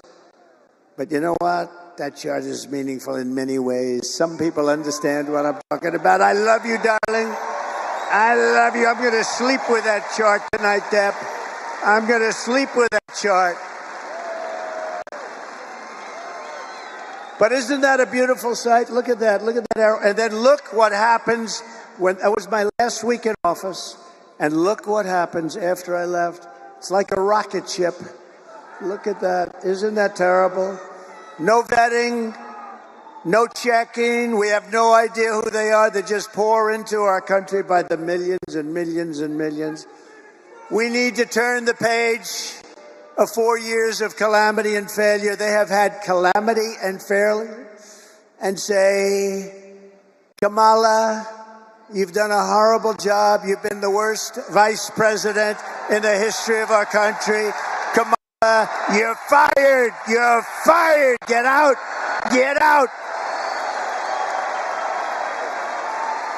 Get out, Kamala. She's the only person ever to get a nomination of a party without getting one vote. She didn't get one vote. Hey, maybe she's smarter than we think. You know, you could look at it that way. As vice president, Kamala cast the deciding votes, causing the worst inflation in decades, costing the typical American household $28,000. Think of this, higher prices. It was inflation, $28,000. As border czar, she flooded America with savage illegal alien criminals who have been raping, pillaging, and killing our cities and our towns. 3 years ago this week, she was the final vote on the catastrophic Afghanistan withdrawal. And we were withdrawing, but we were going to withdraw with dignity, with grace, and with strength. We would have been out faster, but we were going to keep Bagram. But that was the most embarrassing event in the history of our country, leading to horrific war and humiliation all over the world. When Putin saw that, he invaded Ukraine. It brought a lot of people back because they said the United States is run by incompetent people. The United States is no longer respected. It's no longer strong. That's what they said. A lot of these things that you're seeing now wouldn't have happened except for the horrible, horrible event of Afghanistan. You know, I was dealing with the leader of Afghanistan, Abdul, and I said, Abdul, you can't kill our people. He was killing our people. I had a strong talk with him. I'm not going to get into it exactly. We went 18 months without one soldier being sniped at or shot at. Not one soldier injured or killed. And then we had a tremendous election where we did probably 10 or 12 million more votes than we got the first time. You know, most presidents don't get as many votes the second time because people get bored, but they don't get bored with me. They get bored. No, they get bored. Like Barack Hussein Obama got far fewer votes the second time, and he won. He won. Have you heard of him, Barack Hussein Obama? Remember Rush Limbaugh? Barack Hussein Obama. He was nasty to me. You know, he was nasty. Michelle was nasty. They're all nasty. Nasty people. They were very nasty. I was surprised. I thought he was, and I was sort of nice to him. I said, no, you know, I like him. Good. It didn't matter. They were nasty to me. And, of course, last night, Kamala mentioned my name, I think, 21 times. She didn't mention the border. She didn't mention inflation. She didn't mention anything but my name over and over and over again.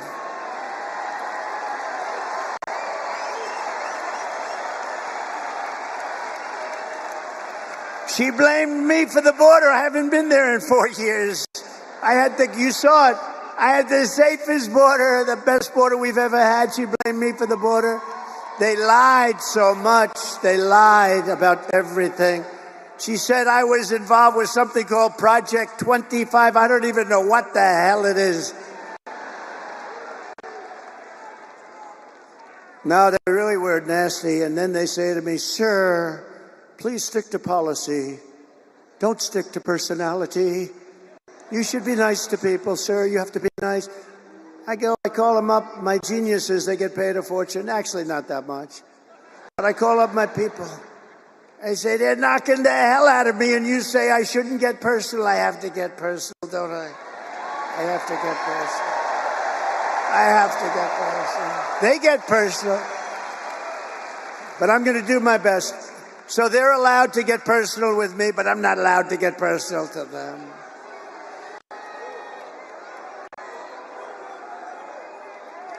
They call me names that are so bad. Our great First Lady says, but you're not that way, darling. They love our great First Lady, I will tell you that. They do. But darling, you're not that way. I said, I know that. And if I say something just slightly out of order, like, she didn't do a very good job last night, please never, ever mention look or anything like that. If you ever say, she didn't look really great, that's the end of your political career, so I wouldn't say a thing like that. How about her opening where she said, thank you, thank you, thank you, thank you, thank you, thank you, thank you, thank you, thank you. I said, what the hell is wrong with her, Deb? Debbie Lesko, she's a winner. Is that Sheriff Joe? Oh.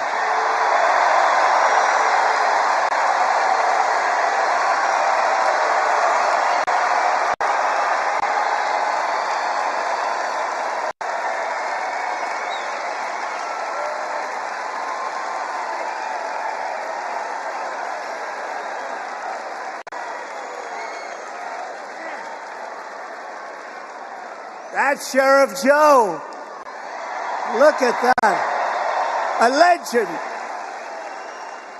You know, Sheriff Joe's looking at these clowns where they have no idea what they're doing, where people come in by the millions. He had nobody come in. Remember, he dressed everybody in pink. Remember that, right? Is that right, Joe? They had to dress in pink. I mean, it wasn't the worst thing. It wasn't bad. I mean, you know, you got a lot of killers that had a dress. But pink underwear, pink undershirt, and a pink outfit.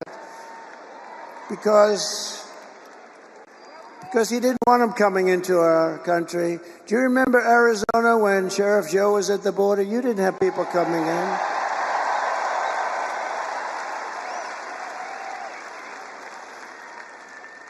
I think for the 1 year he had one person come in, but they got him.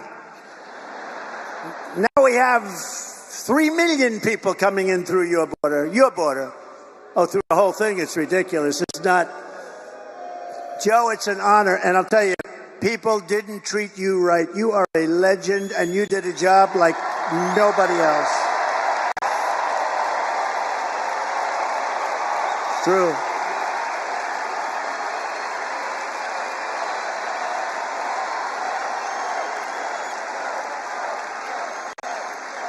Great going, Joe.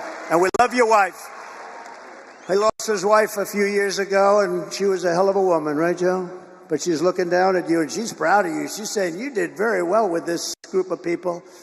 But I've known you for a long time. There was nobody like him. He understood the border better than anybody, and he ran it fairly. He ran very fair, but he ran it strong, and they respected him. They didn't even try. So thank you very much, Joe. Your wife she's proud of you. She's proud of you. Very proud of you.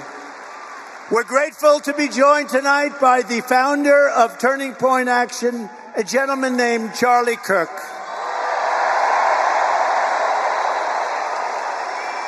Thank you, Charlie. What a job he does. I said, Charlie, do me a favor. We got this thing won, but do me a favor, make sure they don't cheat.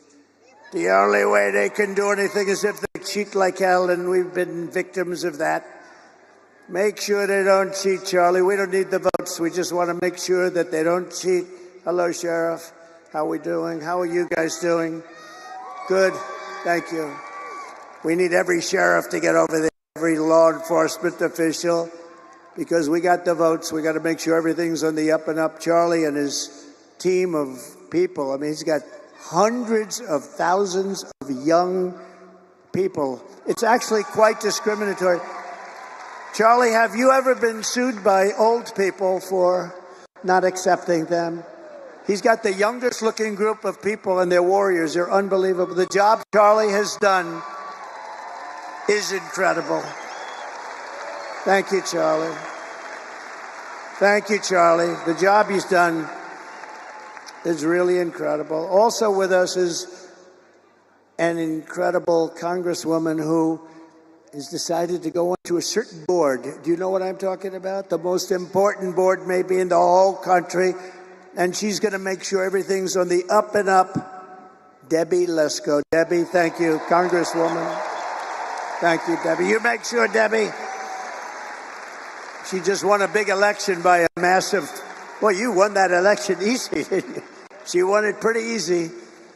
Another person who's a friend of mine, he's a warrior for a long time. He's great. He loves his state, loves our country. Andy Biggs, Congressman Andy Biggs. Thank you, Andy. Thank you.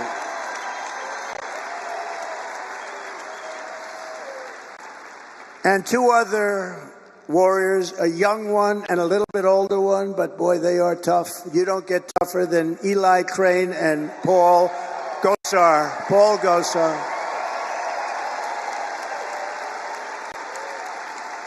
Great. Thank you, Eli. Great. Great. Beautiful. Great people. And the next congressman from Arizona's 8th District, Abe Hamadeh. Wow. He's going to be good for a long time. He's a young gentleman. Great, Abe. Great job. Great job. Great heart. He went through a tough one. Arizona GOP chairwoman, she is doing a job. Gina Swoboda. Gina. She is doing a job. And a very good friend of mine, the next senator from Arizona, I really believe this. Look, she's running against, we don't have to do a big, I was going to bring her up. I was going to say, come on, Carrie, speak. But she just spoke for half an hour. What the hell am I going to do here? But I will tell you, she's running against a guy who's a rubber stamp for, it used to be Biden.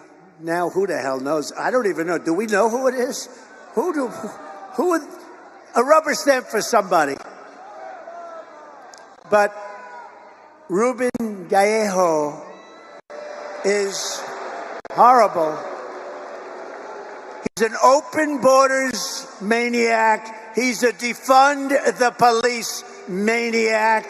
He shouldn't be allowed to even run in this election against her because Carrie Lake is incredible. She's incredible.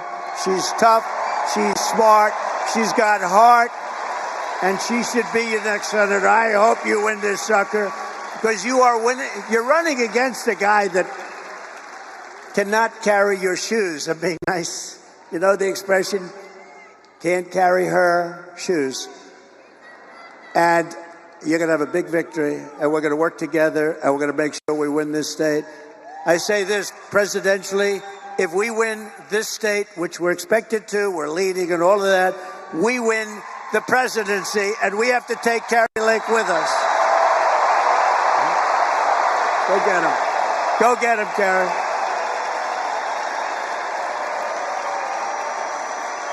Go get him, Carrie.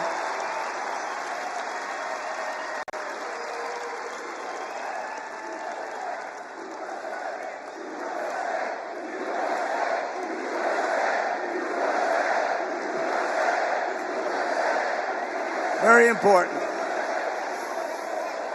And honestly, and forget, we all know Carrie. She's been a newscaster for 22 years. Everybody knows her. She's she's never had a problem. She's solid as a rock.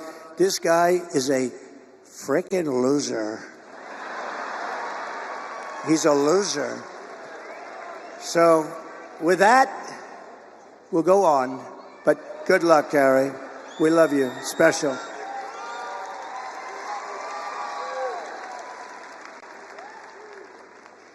Since Democrats didn't talk about Kamala's horrendous record last night, we will.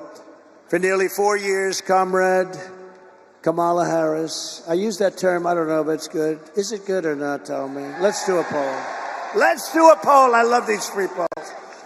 Instead of spending $250,000 to a pollster that doesn't even poll, you know what they do? They take your money, they say, let's see, all right, 49 to 51, all right. It's one of the greatest businesses in history. I get a free poll here. Do you like the name? She's a radical left lunatic, okay? She's a defunder of the police. She wants to defund all the things that we talk about. Do I call her Comrade Kamala Harris or do I not? Ready? Ready? What do I do there? You tell me. You could tell me better than anybody. Okay, ready? I'll say yes or no. Yes.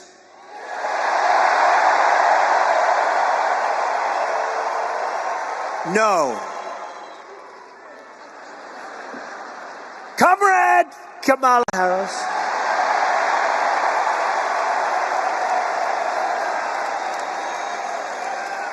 Has overseen a nation-wrecking border invasion.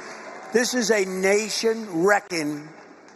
It's an invasion. You know, one of the ways I built hundreds of miles of wall. I was there yesterday. I looked up and down. I said, man, I built a lot of wall. And we could have put up 200 miles more, but they didn't want to do it. And that's when I said, you know, I think they really want open borders. But we built much more wall than I said I was going to build. And you couldn't see the end of it yesterday. You couldn't see the end. We had a news conference, but it's a dangerous area. It's a dangerous area because of her, because of him. But he put her in charge, you know, whether she's borders are. And that's what she was called. Only recently did she say she doesn't have that. But you know what? She has been the worst manager. And the Border Patrol never even saw her. They never even met her. She's in charge of it. They never even met her. And you suffered the price.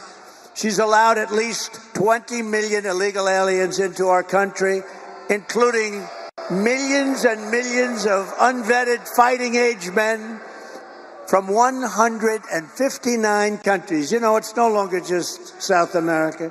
They come from Africa, the Congo. They come from a lot of coming from jails in the Congo. Let me tell you, these people, the nice thing, they make our criminals look like the nicest people on earth. That's how tough they are.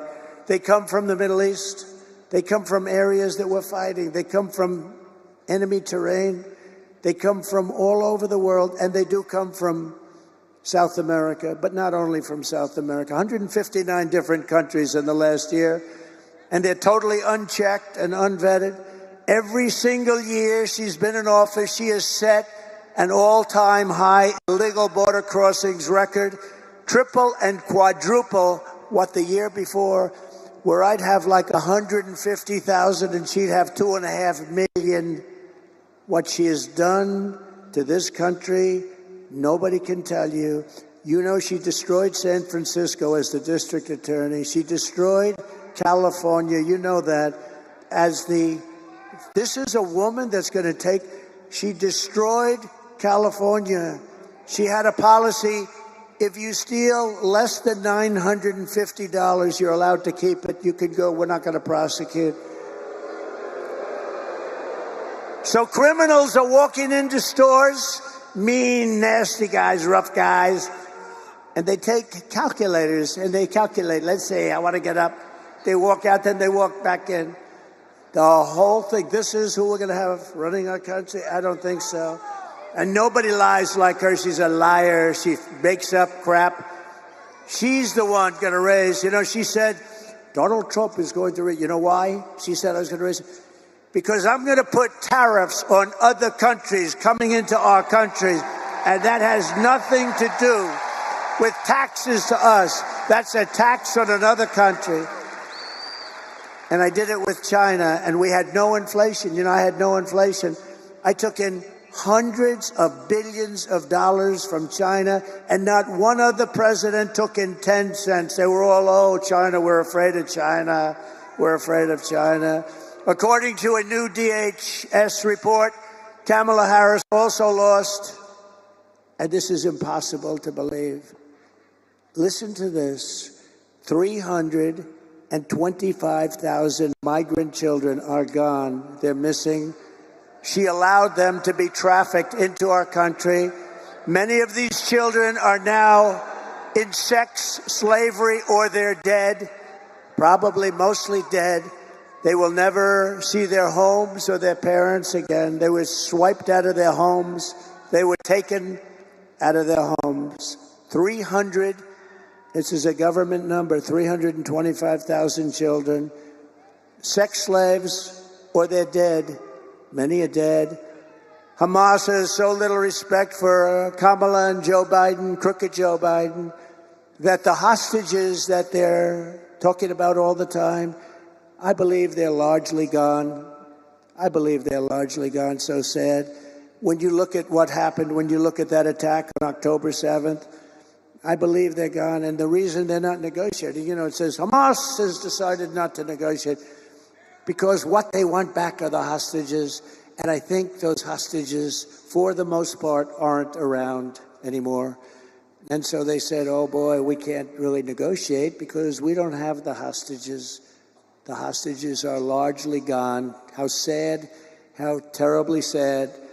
If they feared and respected Joe Biden and Kamala, they would never have killed those hostages. They would have never attacked. They would never have attacked when I was president. Iran was broke. Iran was broke. I told China, if you spend any money on buying oil from Iran, you'll never do business in the United States again, and we're going to put a 200% tariff on you. And Iran was broke, and they had no money for Hamas, and they had no money for Hezbollah. You can check your numbers. Look at it. When my last year, they had no money. We had no terrorism. For 4 years, I didn't have any terrorism. Do you notice that? None.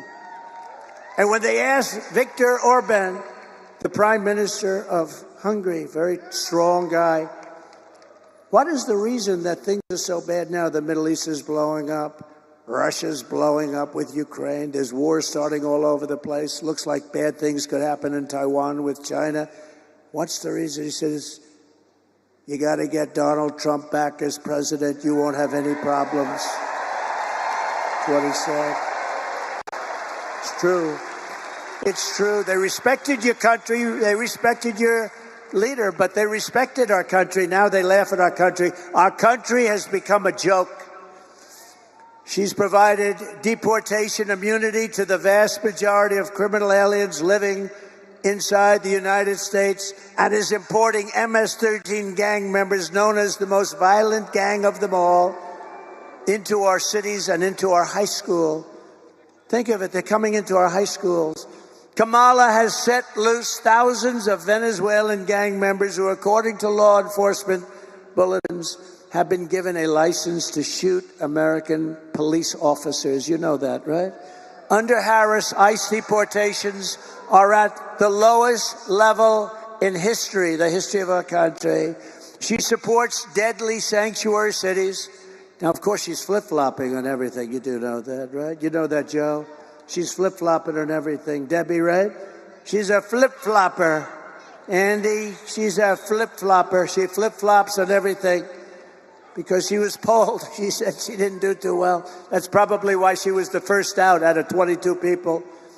I can't get over it. She was the first failure. And now she's running. Oh, we're going to beat her. I look forward to the debate, too. I do look forward to the debate. Look forward to it.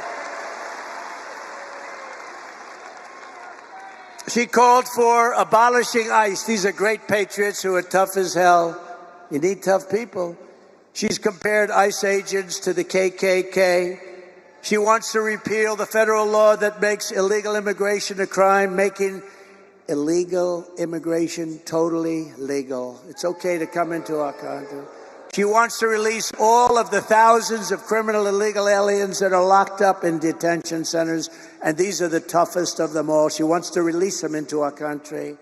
We have detention centers for the toughest of them all. She says, we're going to release them. Now, maybe they'll ask her tonight, oh, no, I would never do that. She might change. She's changing and everything. But don't forget, if the election ever went haywire, if they can find a way to cheat enough and she wins, in quotes, she wins, she's going to do everything that you wouldn't dream of, including no fracking. She didn't discuss fracking last night.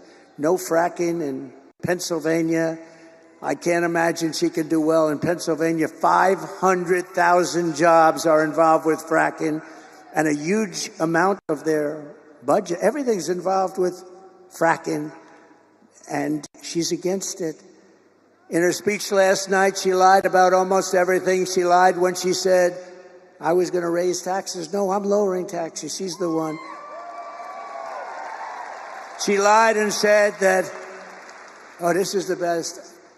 I'm going to be the one, and I was already there. I didn't touch your Social Security, and a lot of Democrats wanted me to.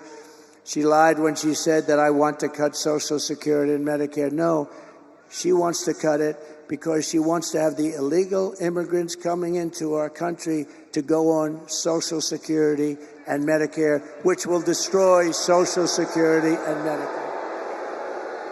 It's Kamala Harris who cast a tie-breaking vote to cut Medicare by $266 billion.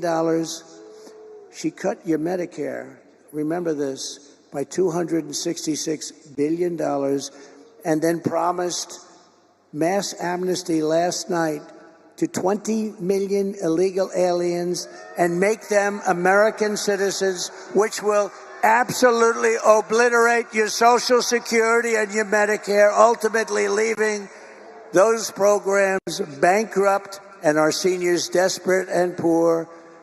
And remember, when you talk about all of those hundreds of billions of dollars, you know what she's putting that money into? The Green New Scam. She took it out of your Medicare. She's putting it into one of the greatest ever, one of the great voices of sport. Stand up. Let's see if anybody knows who the hell you are.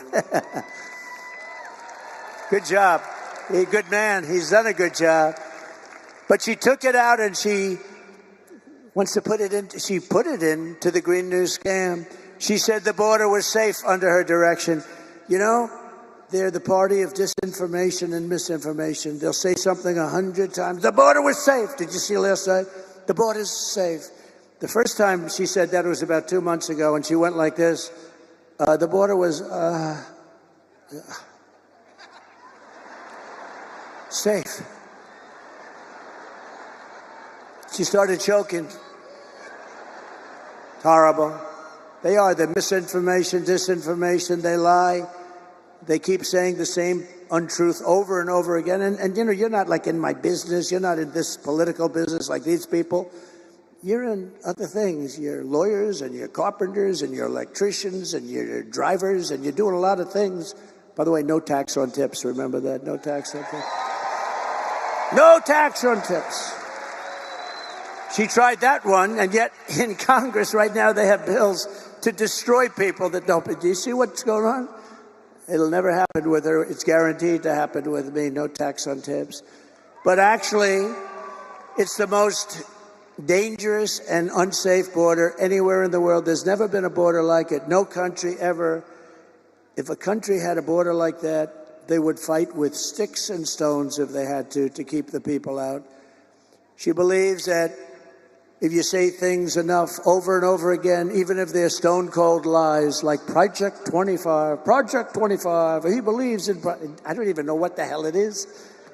I know it's a group of people that got together and they're slightly on the conservative side. And it's unbelievable what they do. It's really unbelievable. She would destroy our country if she was ever elected. Our country will go down the tubes. We'll be in a depression like 1929. We will not have a country any longer. Yesterday, I was at the border with the victims of Kamala's migrant crime wave. One of them is here with us tonight. Michael Morin is the brother of Rachel Morin, who you know about. Rachel was a cherished 37-year-old mom of 5 absolutely incredible children, beautiful woman. Last summer, Rachel was out on a run when she was brutally raped and murdered by an illegal alien who was led into America by Kamala Harris. Let her in. Said, let her in. The animal who committed this heinous crime first killed another woman in El Salvador before walking across the open border. Just walked right in, no problem. He then attacked a 9-year-old girl and her mother in a home invasion in Los Angeles before murdering Rachel in cold blood. Michael, I promise you, in Rachel's memory, we will stop this invasion and we will keep these savage criminals the hell out of our country. Thank you, Michael. Please. Thank you. So sorry, Michael. So sorry. Say hello to your parents and everybody, okay? Thank you. So horrible. We are so sorry, Michael. Thank you for being here. According to her own administration statistics on crime victims, Kamala Harris has presided over a 43% increase in violent crime. These are government numbers, by the way, including 58% increase in rape, 89% increase in aggravated assault, and 56% increase in robbery. During the riots of 2020, she encouraged her followers to donate to bail criminals, looters, and arsonists and killers. People died, including Sean Michael Tillman, a dangerous repeat offender who went on to shoot and kill a Minnesota man 6 times in the head. He shot him 6 times in the head and torso. And Kamala let him out, let him go. While Kamala Harris was DA of Sanctuary City, San Francisco, 20 years ago, maybe the greatest city in the world. Today it's unlivable. She ignored the pleas of victims' family. Please, please let us do, please don't do this to us. And refused to seek the death penalty against an illegal alien MS-13 gang member, one of the worst murderers they've seen in years, who murdered an innocent man and his 2 sons and didn't even remember he did it. As California Attorney General, she redefined child sex trafficking, assault with a deadly weapon, and rape of an unconscious person as a non-violent crime. Comrade Kamala Harris destroyed single-handedly, with some help from the worst governor in our nation, Gavin Newsom, both San Francisco and California itself. He's a terrible governor. What a governor. For years, but you know, she might have picked a worse one. If you look at the numbers in Minnesota, we hope we're going to win Minnesota. You know, it hasn't been won since 1972, Richard Nixon. But we're doing well there, too. But the governor is horrible. You know what he did? He approved a bill to give tampons in every young man's bathroom. Right? Think of that. This is what we have. This is our vice president, our potential president. Tampons in boys' bathrooms. For years, Kamala Harris has pushed legislation to strip police officers of protection, trying to bankrupt them and ruin their lives for doing their jobs. No protection, no immunity, no nothing. She even endorsed defund the police. I will never defund the police. I will only fund the police and fund them with plenty of money and pride. I will always back our law enforcement heroes in blue. We are pleased to be joined tonight by the president of the Arizona Police Association, Justin Harris. Oh, no, he's not a relation. Justin, are you a relation? Last name is Harris, spelled the same. I'm very concerned about this. I'm not really.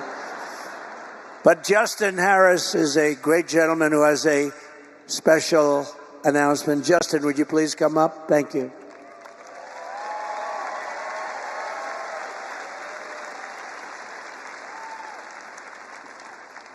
It's an interest. I'm not worried about it. Thank you. Thank you. Thank you. Thank you. Well, good evening, everyone. I'm a little concerned about that illegal immigration chart you put up there. Was that a spike in immigration or the inflation? Sort of both. Kind of both, right? Wonderful job those Democrats are doing. My name is Justin Harris. I'm a veteran police sergeant here in Arizona with 25 years of experience in service.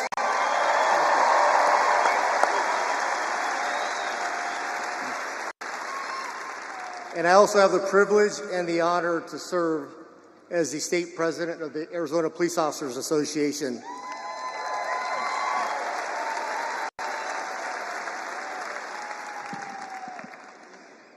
The Arizona Police Officers Association is the largest law enforcement association in the state of Arizona, and we represent over 12,000 law enforcement professionals, the men and women that currently serve in our communities each and every day at the local, county, state, and federal law enforcement levels. We cover the entire state. And on behalf of the Arizona Police Association, we are proud to welcome President Trump to the great state of Arizona.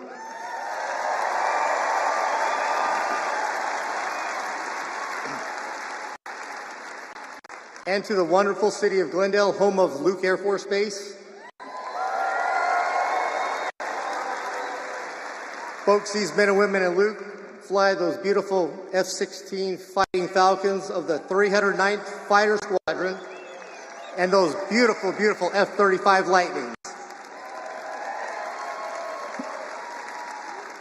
Nothing like hearing those jets flying overhead, which that's the sound of freedom and American ingenuity.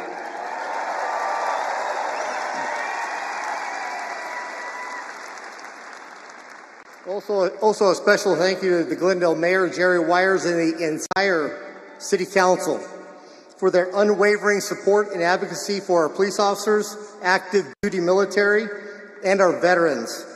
You're not going to find stronger advocates for our military, our veterans, and our police officers anywhere in the world other than Glendale. Thank you, Mayor and Council.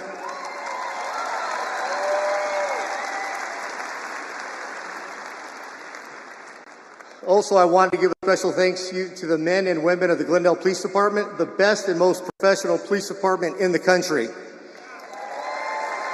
Okay, thank you. With a special thanks to Police Chief Chris Briggs and the other 8 West Valley Coalition departments that allowed us to use their law enforcement officers here today to keep us all safe. Thank you, gentlemen and women.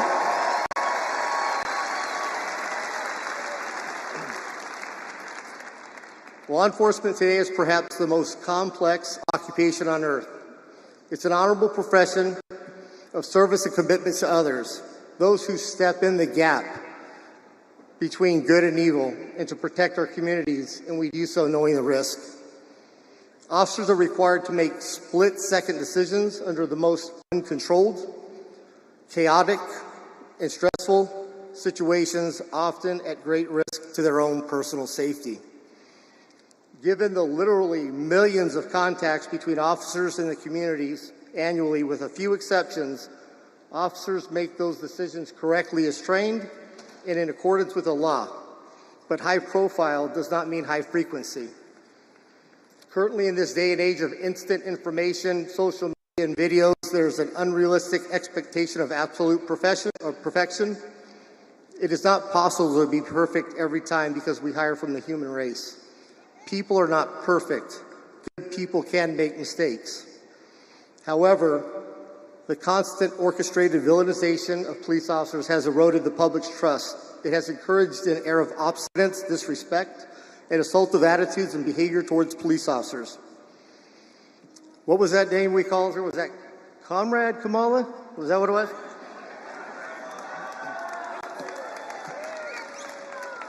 Kamala, Comrade. Well, what we do know is she supported defunding the police, and the best term is they wanted to reimagine policing. I don't know what that means. She is part of the radicalized movement to degrade public safety and make our communities less safe. In contrast, under President Trump's first term in office, he always had our backs. Thank you for that. Thank you.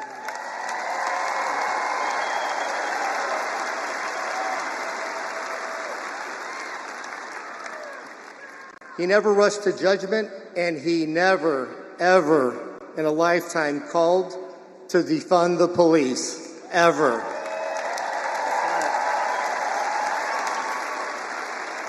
And we owe him a debt of gratitude for that. Let's also forget, when President Donald Trump was president, he closed the borders and locked the door.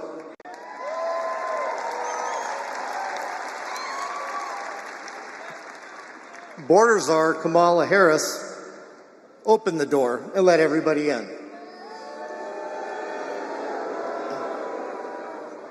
Border czar Kamala Harris is allowing millions of illegal immigrants into this country, turning each and every state into a border state and flooding American streets with drugs and crime. The Democrats haven't quite figured this out yet, but it's not rocket science. But open borders equals more crime. Close the border.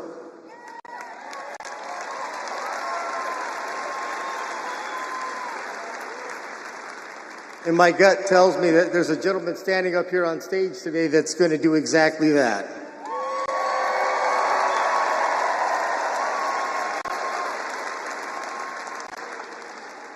President Donald Trump has in the past and will again make America great again by tackling lawlessness head on.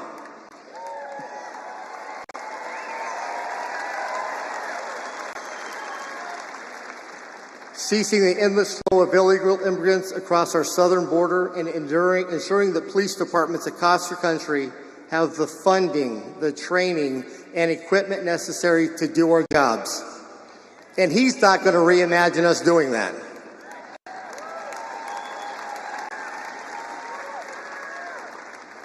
President Trump will stop the multi-million-dollar illicit trade that occurs each and every day at the border.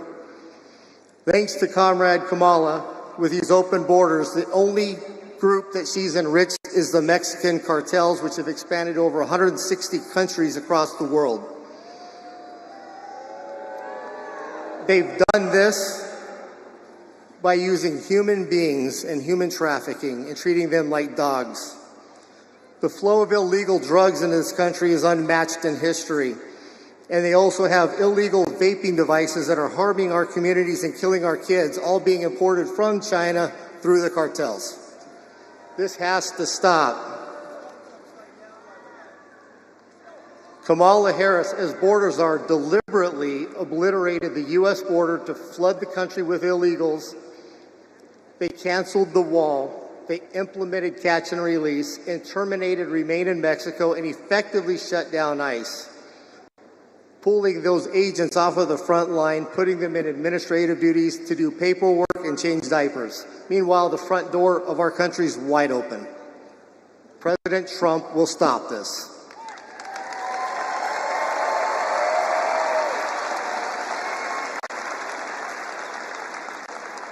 I've got a serious question. Has the border czar, Kamala, even toured the southern border? Didn't think so. Has President Donald Trump toured the border? Yes, he has. And I heard the cartels went running. On average, there's over 5,000 illegal immigrants are being released into the country every day. Our country. We don't know who they are, don't know where they came from, can't even account for them. For 38 straight months, the monthly border encounters have been higher than even the highest month seen under the Trump administration. You can't tell me this isn't being done deliberately, because it is. In 2023 alone, more than 900,000 illegal immigrants were released into the interior of the U.S., unaccounted for, waiting for court dates, and nobody knows where they're at. That's the entire city of Mesa flowing into our countries, and that's the only ones we know about. Illegal drugs are flowing into this country at an alarming rate, with only 5% being intercepted at the border. Okay.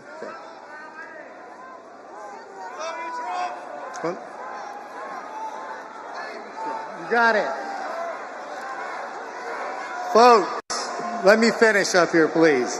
This country, our family, our communities, and everything that each of us holds dear and near to our hearts cannot endure another 4 years of a clueless president that cares more about the color of our curtains than the safety and prosperity of our great country and its people.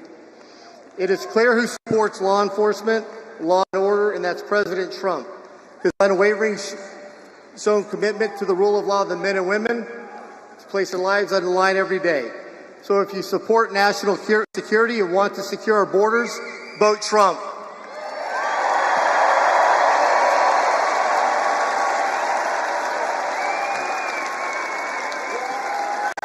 If you support law enforcement and safe communities, vote Trump.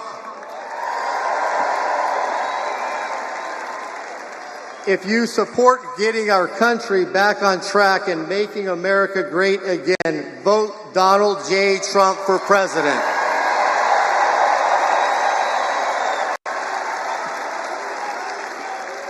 And this is why the Arizona Police Association and our 12,000 members, family, and friends are proud to extend our endorsement to Donald J. Trump for President of the United States of America. Thank you. God bless.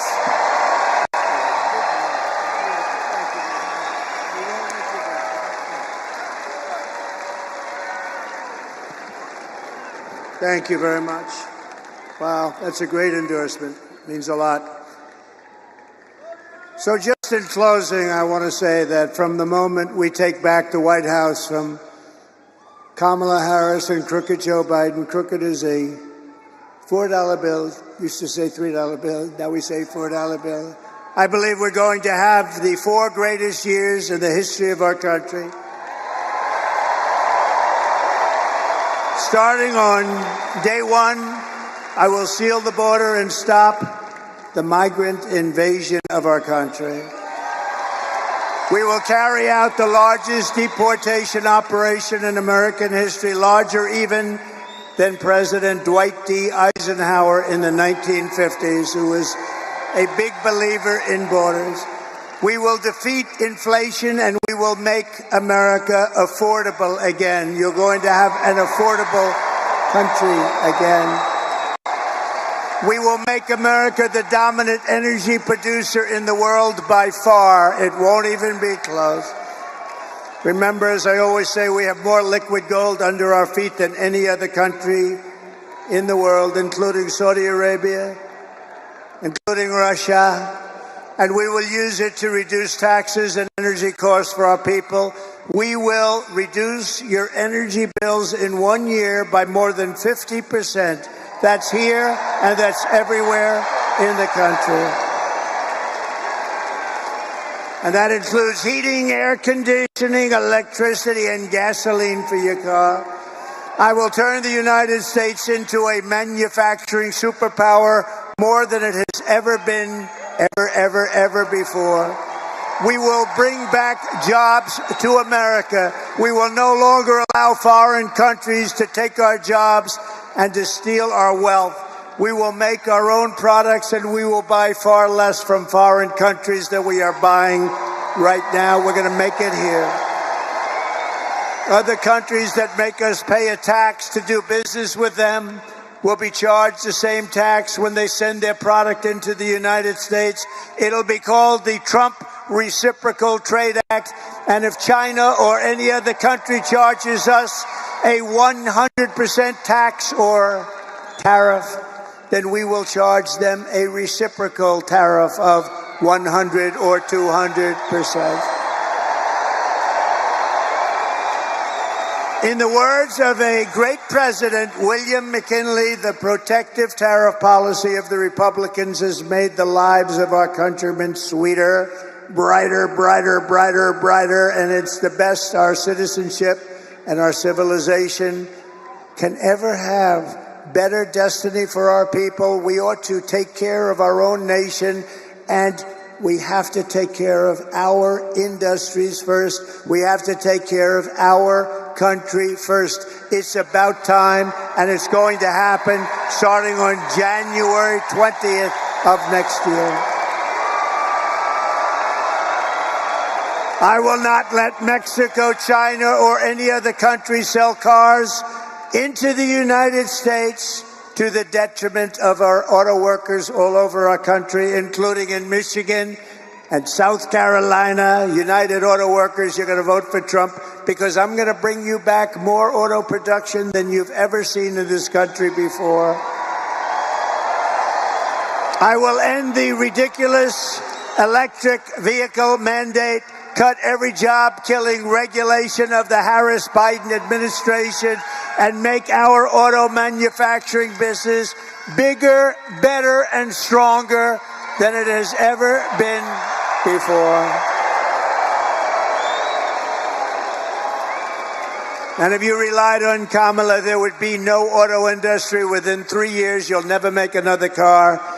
When I am back in the White House, we will pass large tax cuts for our workers, and there will be, as I said, no tax on tips. And that means if you're a restaurant worker, a bartender, hospitality worker, caddy, barber, mover, driver, or anyone else who relies on tip income, your tips will be 100% yours to keep. You will no longer be harassed by your government. And I will fight for and protect your Social Security and your Medicare with no cuts and no changes in age. We're not going to move it up. They want to move it up 5 years. We're not doing it. Darling, when do we get our Social Security? Well, they just moved it up 5 years. You're not going to happen with me. It's going to happen with them. They're going to destroy your Social Security. And we will have no tax on Social Security benefits for seniors.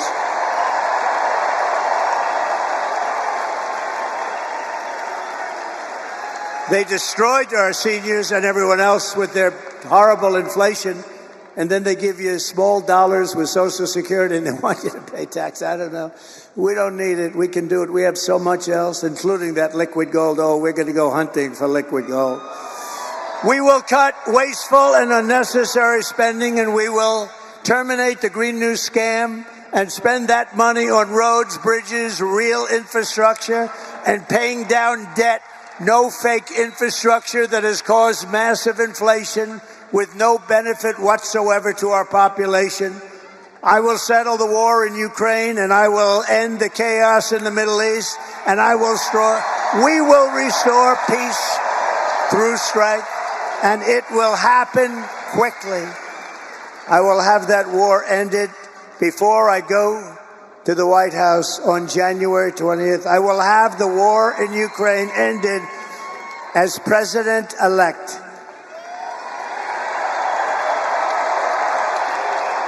And we will end the weaponization of government against the American people, including myself, by the way. They've weaponized the government against the political opponent. Can you imagine?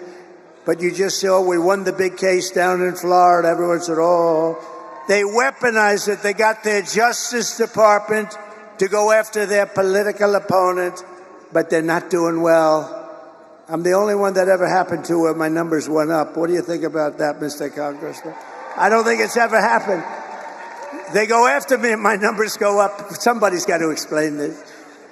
We will rebuild our cities, including Washington, D.C., making them safe, clean, and beautiful once again. And we will keep the U.S. dollar as the world's reserve currency because right now it is under siege.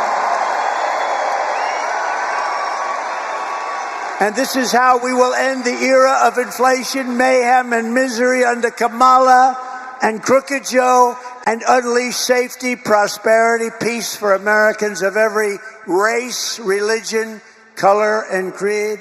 Together we will deliver low taxes, low regulations, low energy costs, low interest costs, low inflation. And that's for everyone. We're talking about everyone. We want to make sure everyone can afford groceries, a car, and a home. We will stop the invasion, end migrant crime, support our great police, strengthen our military, build a missile defense shield around our country, keep critical race theory and transgender insanity out of our schools, and we will keep men out of women's sports.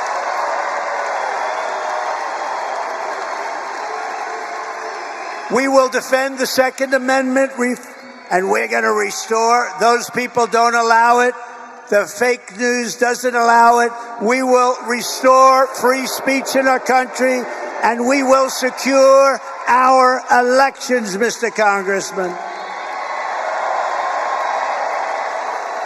Everyone will prosper, every family will thrive, and every day will be filled with joy and opportunity and hope.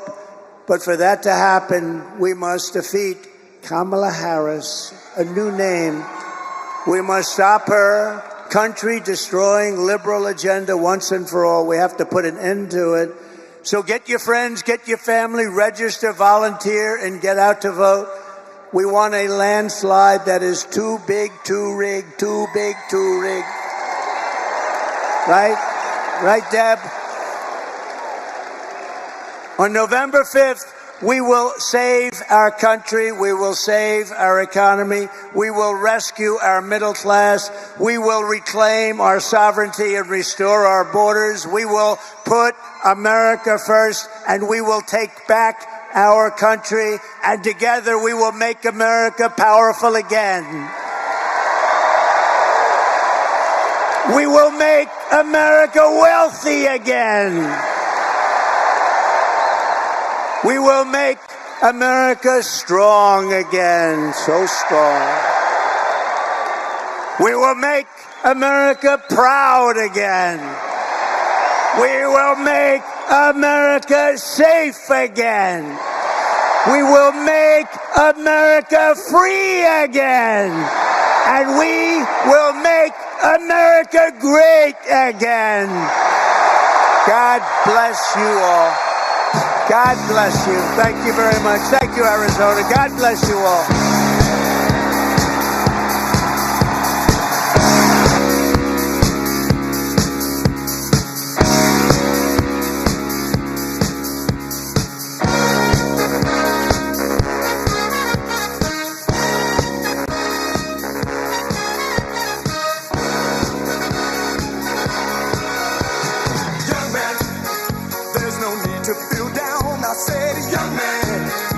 Yourself off the ground. I said, young man, cause you're in a new town. There's no need to be unhappy. Young man, there's a place you can go. I said, young man, when you're short on your dough, you can stay there. And I'm sure you will find me